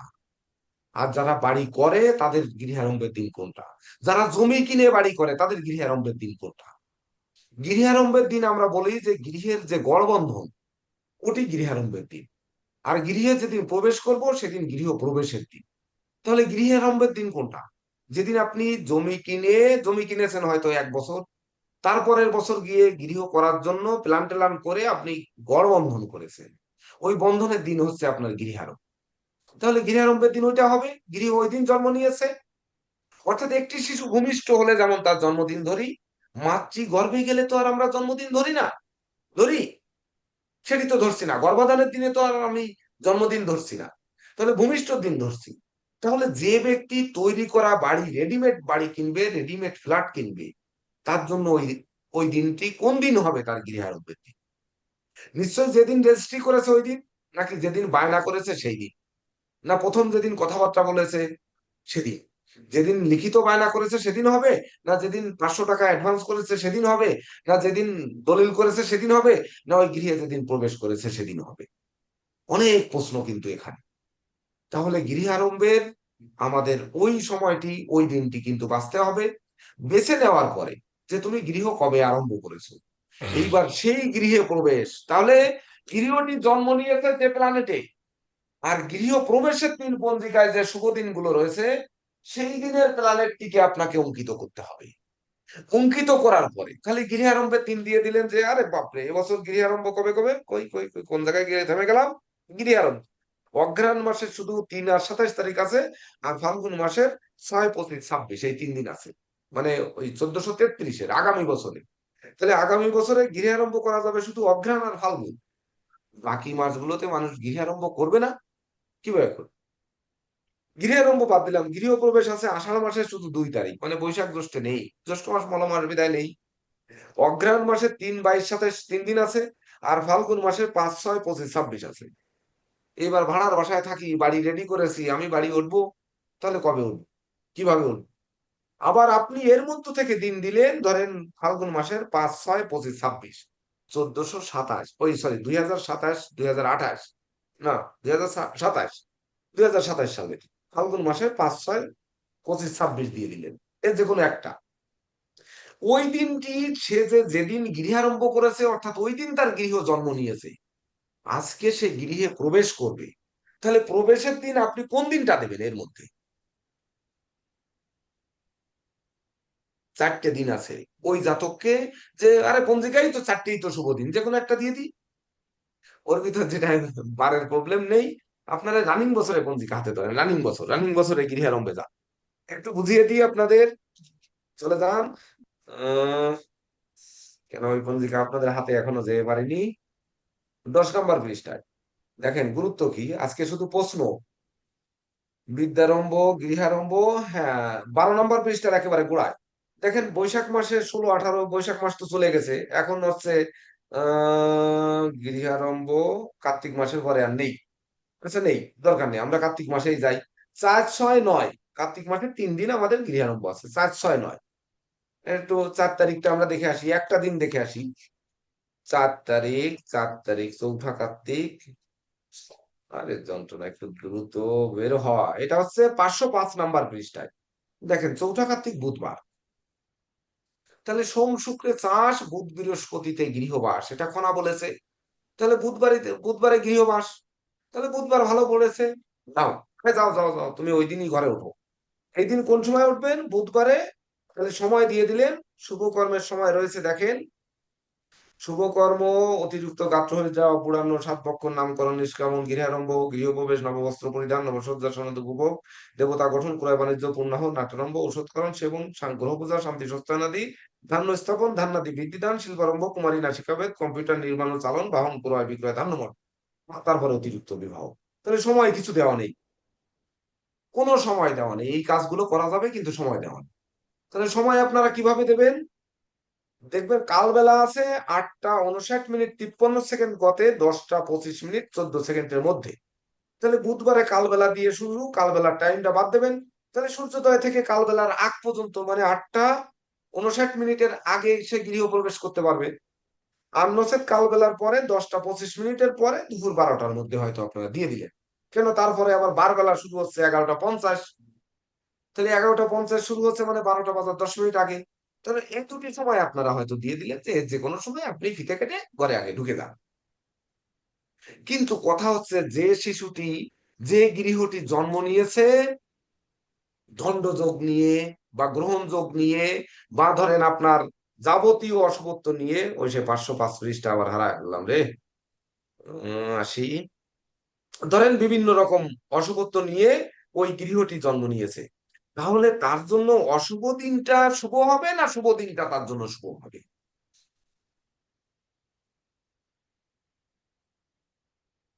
অমাবস্যা বিষকুম্ভ যোগে ধরেন বাড়ি কিনেছে সে, তার ওই দিনই রেজিস্ট্রি অফিস খোলা ছিল, আর খোলা ছিল না। অমাবস্যা বিষকুম্ভ যোগ, সেদিন বাড়ি কিনেছে। আর ওই লোক হচ্ছে মকর রাশি মকর লগ্নের মানুষ, এবং মকরে ধরেন রবি এবং চন্দ্র একসঙ্গে বসে আছে, রাহু যুক্ত হয়ে বসে আছে। স্যার একটু বলে দেন, অমাবস্যা বিষকুম্ভ যোগে যিনি জন্মগ্রহণ করেছে, এই ক্লাস করতে গেলে আমার মাথা আজকে আর কাজ করবে না। অমাবস্যা বিষকুম্ভ যোগ, মকর লগ্ন, মকরে চন্দ্র, মকরে ধরেন শনি, মকরে রাহু, আর হচ্ছে কি দেব, আর গৃহের কারক চতুর্থপতি মঙ্গল দিয়ে দিলাম এখানে। এরকম প্ল্যানেট থাকবে না? হ্যাঁ স্যার। যদি হয় যে মকর রাশি অমাবস্যা তিথি বিষকুম্ভ যোগ, ও রবিকেও এখানে আনতে হবে, না হলে তো আর অমাবস্যা হবে না। এই অমাবস্যা তিথি বিষকুম্ভ যোগে, তাহলে তার জন্য কি ওই বুধবার ওই শুভ দিনটা তার জন্য অ্যাপ্রোপ্রিয়েট, না তার জন্য আরেকটি কলঙ্কময় দিন অ্যাপ্রোপ্রিয়েট? বুঝতে হবে, অনুধাবন করার দায়িত্ব আপনার। আমি আসছি হচ্ছে ওই ফ্লাই অ্যাশের ট্রাকে, মানে ফ্লাই অ্যাশের যে ট্রাক বা কার্গো ওর খালাসি, অর্থাৎ আমার গায়ে ফ্লাই অ্যাশ ধুলো ময়লা জড়ানো। আপনি আমার গায়ে পাউডার দিয়ে বা পারফিউম মারিয়ে সেন্ট দেবেন, নাকি আগে ওই ধুলা ময়লা ধুয়ে আসতে বলবেন? কি করবেন? স্যার তাকে তো অমৃত দিতে হবে স্যার, বিষের কলসি যেহেতু নিয়ে আসছে স্যার। হ্যাঁ, বলছি বিষকুম্ভ যুগে জন্ম হয়েছে এই জাতকের অমাবস্যায়, তো বিষ হ্যাঁ, কলসি সে নিয়ে আসলো স্যার, বিষের কলসি নিয়ে আসলো। তো হ্যাঁ। তাকে তো অমৃত অমৃত দিতে হবে, নামকরণের সময় তাকে অমৃত দিতে হবে। তাহলে সেই অমৃত যখন দেবেন, তাহলে অমৃত দিতে গেলে তার গৃহারম্ভের দিনে তাকে কি করণীয় সেটি আগে বলতে হবে না? হ্যাঁ স্যার। সে যে গৃহ প্রবেশের দিনে তার করণীয় কি, তখন তার যোগিনীকে, তখন তার এই অশুভত্বকে বিষকুম্ভ যোগকে যাতে পিছনে ফেলে সে যাত্রা করতে পারে। যে ছিল সে ছাইয়ের, মানে ফ্লাইয়াসের খালাসি, তাতে কি হয়েছে? সে উঠছে ছাইয়ের ভিতর দিয়ে, তো কি হয়েছে? এখন কিভাবে সে সামনের পথটিতে ধাবিত হবে?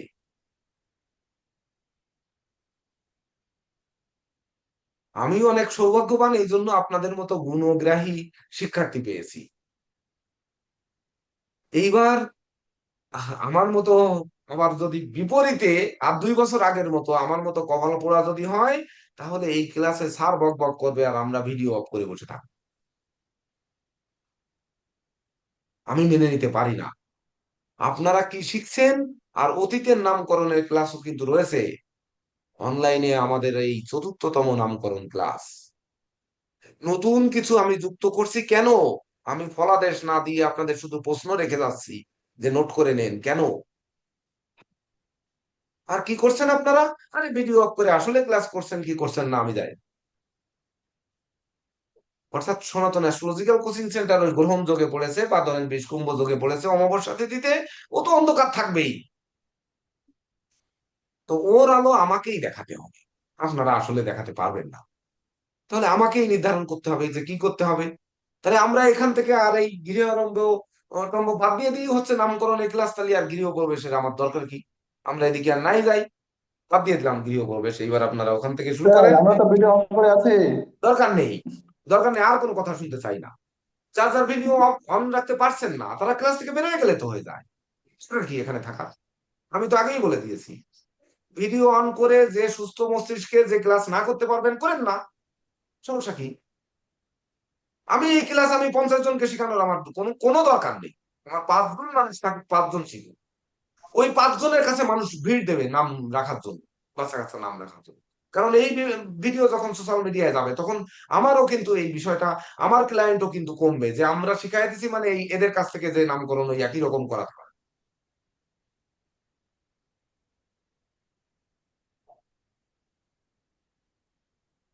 তারপরে ধরেন গৃহারম্ভ বাদ দিয়ে দিলাম, দেবগৃহ প্রবেশ তো আরো ব্যাপার।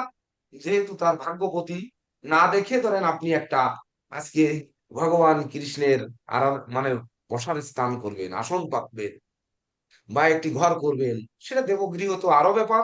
ওটা নবম ভাব অবশ্যই দেখে নেবেন। যাই হোক, ওগুলোতে আর বেশি গেলাম না।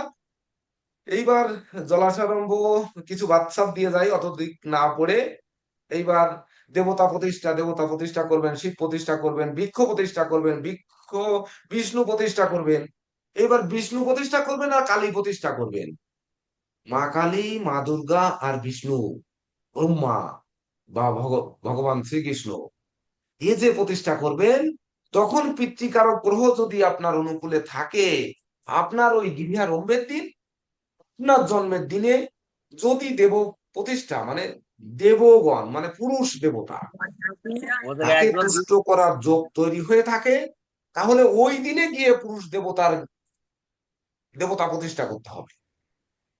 আর যদি মাতৃদেবী আপনার জন্ম প্ল্যানেটে জাগ্রত থেকে থাকে, আর যে প্ল্যানেটে যে দিনটা আপনি নেবেন, পত্রিকায় ঢালাও যে দিনগুলো রয়েছে, সব দিনগুলো আপনার জন্য নয়, ব্যক্তির জন্য ওই বছর নাও থাকতে পারে, তাহলে আপনাকে আর 2 বছর অপেক্ষা করতে হবে, যেটি আমি করেছি। আপনারা এর ভিতর অনেকে ধরেন আমার এই ছোট্ট কুটিরটিতে, খুলনার কুটিরে এসছেন, অনেকে পুরাতন ব্যাচের শিক্ষার্থীরা অনেকে আসছেন, অনেকে এই সম্মেলনে আসছিলেন, আমার বাড়িতে আনতে পারিনি সময়ের অভাবে। তো পুরাতনদের মধ্যে বেশ কয়েকজন, ওই 21শে ফেব্রুয়ারি আমরা বাড়িতে একটি অনুষ্ঠান করেছিলাম। কিন্তু আমার বাড়ি 1লা নভেম্বর 2022-এ আমরা ক্রয় করেছি, 22 না 21-এ, 21-এ, 1লা নভেম্বর 21-এ গৃহারম্ভ শুরু হয়। সেখান থেকে বাড়ির কাজ শেষ হওয়ার পরে 1 বছর পড়ে রয়েছে, 1 বছর মানে 8 মাস 9 মাস পড়ে রয়েছে। তারপরে দুর্গাপূজার পঞ্চমীর দিনে গৃহপ্রবেশ হয়েছে। তারপরে প্রবেশ হওয়ার পরে আমরা গিয়ে আগস্ট, হ্যাঁ আগস্ট মাসের 1 তারিখে গিয়ে তারপরে আমরা উঠেছি। তাহলে এই যে সময়টা বাড়িটা পড়ে রয়েছে, এমনকি আমরা একটি ভাড়া পর্যন্ত আগে দেইনি, একটা ভাড়াটিয়া পর্যন্ত উঠাইনি। কিন্তু আমার জায়গায় অন্য মালিক হলে এই 1 ইউনিট রেডি হয়ে গেছে, যে ওইটা ভাড়া উঠায় দেয়। মিস্ত্রিরা কাজ করছে, তারপরে তো জগা খিচুড়ির মধ্যে দে উঠায় দেয়, আরে বসবাস করবে তো ওরাই করবে, কিসের ডালি আবার লব। তা আপনার কাছে নাম রাখতে আসছে, সে তো কিসের, মানে সে তো 100 টাকা দক্ষিণা দিয়ে নাম রেখে যাবে। তো তো আবার লবণের দরকার কি, নামেরটা রেখে দিলি তো হয়ে গেল। কুণাল ঘোষই যথেষ্ট, ভট্টাচার্যের দরকার নেই, ঘোষ দিয়ে দেন ওখানে, সমস্যা কি, তো কষ্ট করে ক্লাস করার দরকার, বুঝতে পেরেছেন? কিন্তু শান্তি অশান্তি সব কিছু কিন্তু ওই নামের উপরে, সব কিন্তু ওই গৃহ প্রবেশের উপরে, সব কিন্তু গৃহারম্ভের উপরে। ধরে এনে চ্যাং দোলা করে সরস্বতী পূজায় ব্রাহ্মণ নিয়ে এসে পূজা করতেছে। ওরে আপনার যদি ভক্তি না থাকে, তো ওই ব্রাহ্মণ ধরিয়ে নিয়ে পূজা করলে কি আপনার মা সরস্বতী আপনার মানে পেটের মধ্যে ঢুকে যাবে? আমি জোর করে ঈশ্বরের জ্যোতি শিখাতে পারবো আপনাদের? জোর করে নামকরণের নীতি আদর্শ শিখাতে পারবো? আগে মা সরস্বতী কি দিয়েছেন সেটি আপনাদের দেখতে হবে। আপনাদের ঈশ্বরের জ্যোতি প্রাপ্তি আছে কিনা সেটা আগে দেখতে হবে। বা আমার মতো চন্ডালের দিক তাকায় থাকলে জ্যোতি আপনারা পাবেন কি পাবেন না এটা আপনাদের বুঝতে হবে। তো আমার দিকে তাকায়, বোর্ডে তাকাতে গেলে আমার দিকে তাকাতে হচ্ছে, আলটিমেটলি তাকাতে হচ্ছে। তো চন্ডালের দিকে তাকায় থেকে আমি কেন এই নীতি আদর্শ শিখবো? দরকার কি আমার? দরকার নেই, যাক ওদিকে।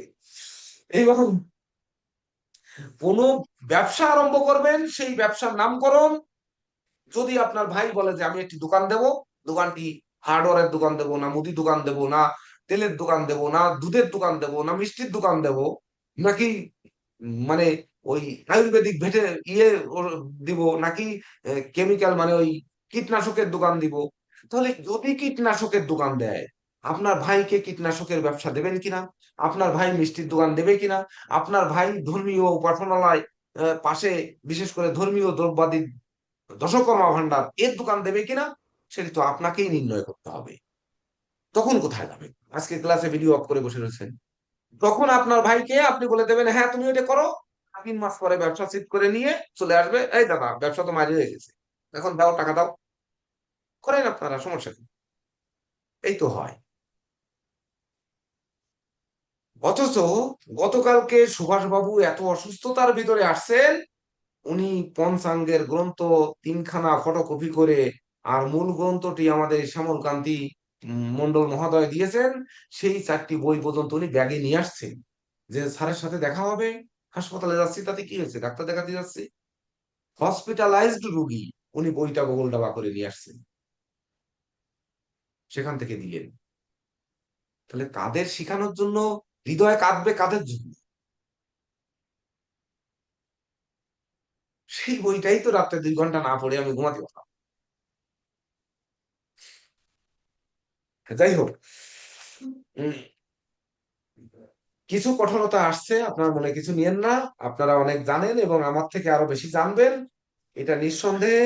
আপনি একটি জমি কিনবেন, কেনার পরে আপনার জমিতে আর জীবনে দখলে যেতে পারবেন না। তাহলে আপনার প্রাপ্তি আছে কিনা? আপনার টাকা দিয়ে কিনলেন, আপনি প্রাপ্তি হলো কিনা এটি আপনি কিভাবে বুঝবেন? ওই জন্ম প্ল্যানেটের সঙ্গেই কিন্তু আপনি যেদিন জমি রেজিস্ট্রি করবেন, ওই জমি রেজিস্ট্রির দিনে যদি আপনার গ্রাস ফি থাকে, যে অর্থমায় যাওয়া থাকে, তাহলে আপনি যে ওই ফ্ল্যাট বায়না দেবেন, আর ওই ফ্ল্যাট 3 বার বিক্রি হয়েছে। আর আপনি 3 বারের 2 বার হচ্ছে আপনার মুস্তান লোক, আপনি হচ্ছে সাধারণ মানুষ, আপনি ওটা দখল করে খাতি পারবেন না। এই তো গেল শেষ, আপনি আপনি শেষ হয়ে গেছেন। তো একটি নামকরণের গুণে বা একটি শুভ সময়ের অভাবে, একটি মুহূর্তের জন্য মানুষ 1 সেকেন্ডে, যেহেতু ওই যে গতকাল আর পরশুদিন 2টি বিমান বিধ্বস্ত হয়েছে, একটি আহ, দক্ষিণ আমেরিকার কোন দেশে, আর একটি ভারতে। ভারতের কি ওই উম, রাজ্য সরকার মানে হচ্ছে আহ আরে যন্ত্রণা রে, উপমুখ্যমন্ত্রী সহ 6 জন, আর হচ্ছে একজন উম সংসদ সদস্য সহ কতজন, 16 জন না 25 জন কি দক্ষিণ আমেরিকার দেশে বিধ্বস্ত হয়ে মারা গেছে। তাহলে এক মুহূর্তের মধ্যে জীবনটা শেষ হয়ে যাচ্ছে। আপনারও এক মুহূর্তে ওই কোটি টাকা চলে যেতে পারে। এক মুহূর্তের মধ্যে আমার এই ক্লাসের সব গুডউইল নষ্ট হয়ে যেতে পারে। আজকে যে রুল আচরণ করলাম, এরকম 3 দিন করলে শেষ। যাও, এই তো ক্লিয়ার। তাহলে এটি কিভাবে আসবে? কিভাবে এটাকে ধরে রাখা যাবে? তাহলে ধরে রাখার জন্য, বেঁধে রাখার জন্য দড়ি আনবেন? দড়ি এনে আপনার ভাগ্য বেঁধে রাখতে পারবেন না। স্যার, আমার 2 স্যারদের দৃষ্টি আকর্ষণ করছি, নামকরণ কি আদৌ আর আমরা টিপে যাব কি যাব না? আপনারা একটু আলোচনা করেন, কেন আমার মুড খারাপ হয়ে গেছে। নেন। স্যার, আমাদের স্টুডেন্টদের মধ্যে কেউ একজন মানে যদি বলেন যে তারা অ্যাকচুয়ালি কি নোট করছেন, আমি এটা একটু শুনতে চাই আর কি আজকে ক্লাসটা। আমি কি নাম উল্লেখ করবো নাকি কেউ নিজের থেকে বলবেন? যদি কেউ নিজের থেকে বলেন তাহলে খুব আনন্দ লাগবে আর কি।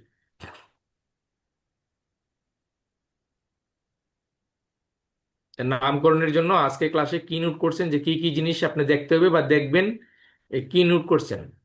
রাধারমন প্রাণা দাস বলুন।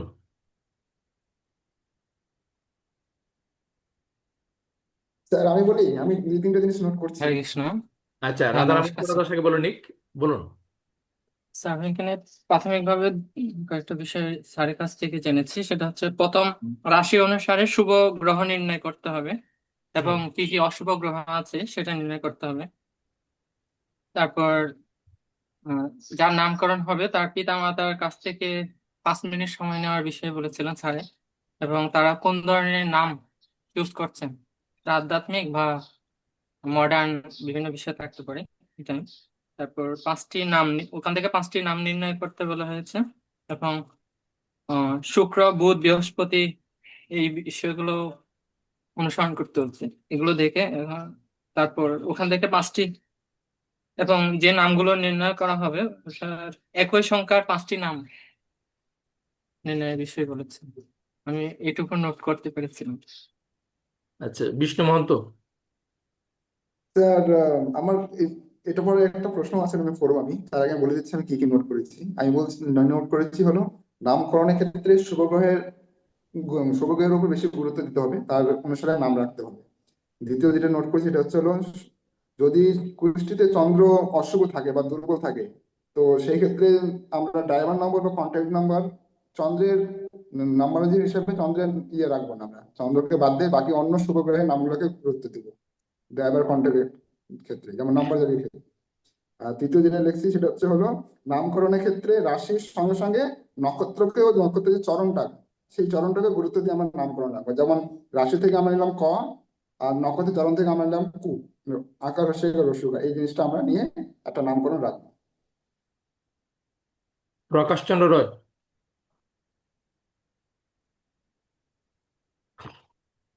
হ্যাঁ, নমস্কার। হ্যাঁ, এই নামকরণ যে নোটটা করছি, এটা হচ্ছে প্রথমে সে জন্মগ্রহণ করছে কোন রাশিতে, সেইটা আগে দেখতে হবে। তারপরে রাশি অনুসারে আমি এবং নক্ষত্র অনুসারে কি কি অক্ষর দিয়ে তার নাম করা যাবে, সেই অক্ষরগুলো আমি আগে সিলেকশন করে নিব। তারপরে উম, যে শুভ গ্রহ আছে, সেই গ্রহের সাথে মিলকরণ করে নাম রাখতে হবে। আর আরেকটা নামকরণ হচ্ছে, যে ব্যক্তি নাম রাখবে তার ভবিষ্যৎ, তার ছেলে মেয়ে বা সে ভবিষ্যতে কি হতে চায়, সেই অনুসার অনুসরণের পরেও নামটা একটু দেখতে হবে, যে বিজ্ঞান হতে চায়, ডাক্তার হতে চায়, না কি হতে চায়, এবং সেটার পরে অ্যানালাইসিস করতে হবে। এটাই ছিল আমার নোট এবার করা। আপনি একটু প্লাস করে নিন, নিউমারোলজিটাকে যুক্ত করতে হবে। যে নামটা করবেন সেটা নিউমারোলজি হিসাব করে দেখবেন সেটা শুভ গ্রহের সংখ্যা হচ্ছে নাকি অশুভ গ্রহের সংখ্যা হচ্ছে। জি, জি, জি, জি। হ্যাঁ, বুঝতে পারছি। আর কেউ, আর কেউ কি নোট করেছেন? হ্যাঁ স্যার, আমি করছি স্যার। এখানে প্রথমে লিখছি যে রাশি অনুযায়ী শুভ গ্রহের নাম এটা লাগবে, আর ফিতা মাতার অনুযায়ী তো এটা আছেই, এবং লগ্ন অনুযায়ী শুভ গ্রহ এবং তুঙ্গ গ্রহ যদি থাকে তার নাম অনুযায়ী, এবং শুক্র বৃহস্পতি বা শুভ গ্রহ, আর তার সাথে নক্ষত্রের চরণ অনুযায়ী এবং নিয়মরাদি সংখ্যা অনুযায়ী, মানে নিয়মরাদির সংখ্যা এবং তার শুভ গ্রহের সংখ্যা, দুই সংখ্যাকে মিলে এর ভিতরে যেটা ভালো, যেটা তার ফটো অনুকূলে, সে সে নামটা রাখার ইয়া রাখছি স্যার, মানে আর কেউ কিছু বলবেন? স্যার এরকম লিখছি। আর কেউ কিছু? এখানে সবার ফার্স্টে যেটা দেখতে হবে সেটা হচ্ছে ব্যক্তির রাশি কি। রাশি দেখার পরে দেখতে হবে ওই ব্যক্তির ওই চন্দ্র কোন নক্ষত্রতে বসে এবং সেটা কত চরণে আছে। 4টা চরণ থাকে, এর মধ্যে সে চরণের যে অক্ষর আসে সেটাকে বিবেচনায় নিতে হবে। এরপরে আবার যে জিনিসটা আমরা দেখবো সেটা হচ্ছে এই ব্যক্তির ছকে শুভ গ্রহের অবস্থা বা কোন গ্রহটা সব থেকে শক্তিশালী একটা অবস্থায় আছে যেটা তার জন্য পজিটিভ, সেটা দেখতে হবে। এবং ওই সংখ্যা তত্ত্বের অনুসারেও ওইটা আবার টোটাল নামের যে নাম্বারটা আসবে সেই নাম্বারটাকে আমরা আবার মিলিয়ে দেখবো যে ওই গ্রহের নামের সাথে নাম্বারের সাথে আসে কিনা। সেই ক্ষেত্রে আমরা যেটা করতে পারি, ওই সংখ্যাটা আসে এরকম কয়েকটা নাম আমরা নির্ধারণ করতে পারি এবং এর মধ্যে আমরা চাইলে লটারি করতে পারি। গার্ডিয়ানরা, ওই বাচ্চার যে গার্ডিয়ান সে চাইলে এর মধ্যে থেকে চয়েস করলো। আচ্ছা, মোটামুটি এরকম। কিন্তু স্যার আপনার ভিতরে আমি একটু ডিস্টার্ব করে দেয়। হ্যাঁ স্যার। ধরেন এই জাতক জন্মগ্রহণ করেছে মীন রাশি 26 নাম্বার নক্ষত্র নিয়ে, কি কেউ শেয়ার করেছেন নাকি?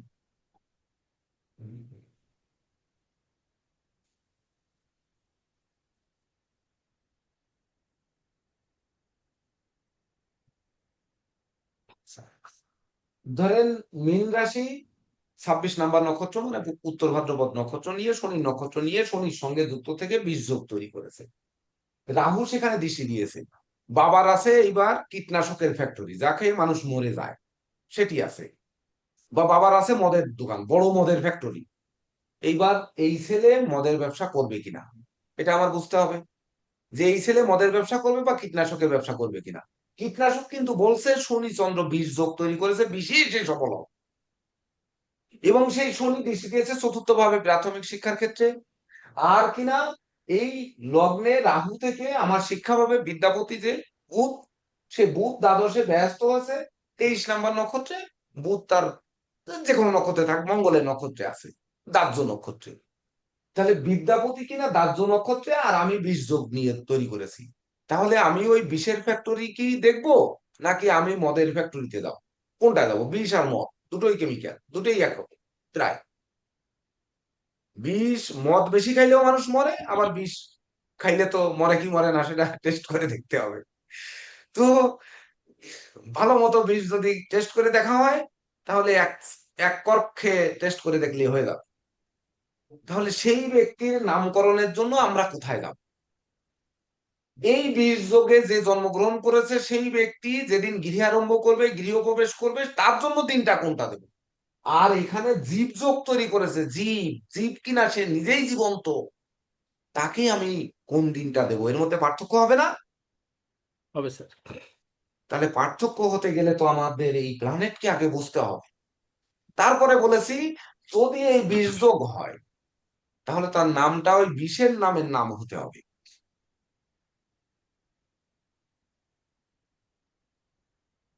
কানাসিলের নাম পদ্মলোচন, আপনারা অনেকেই শুনেছেন।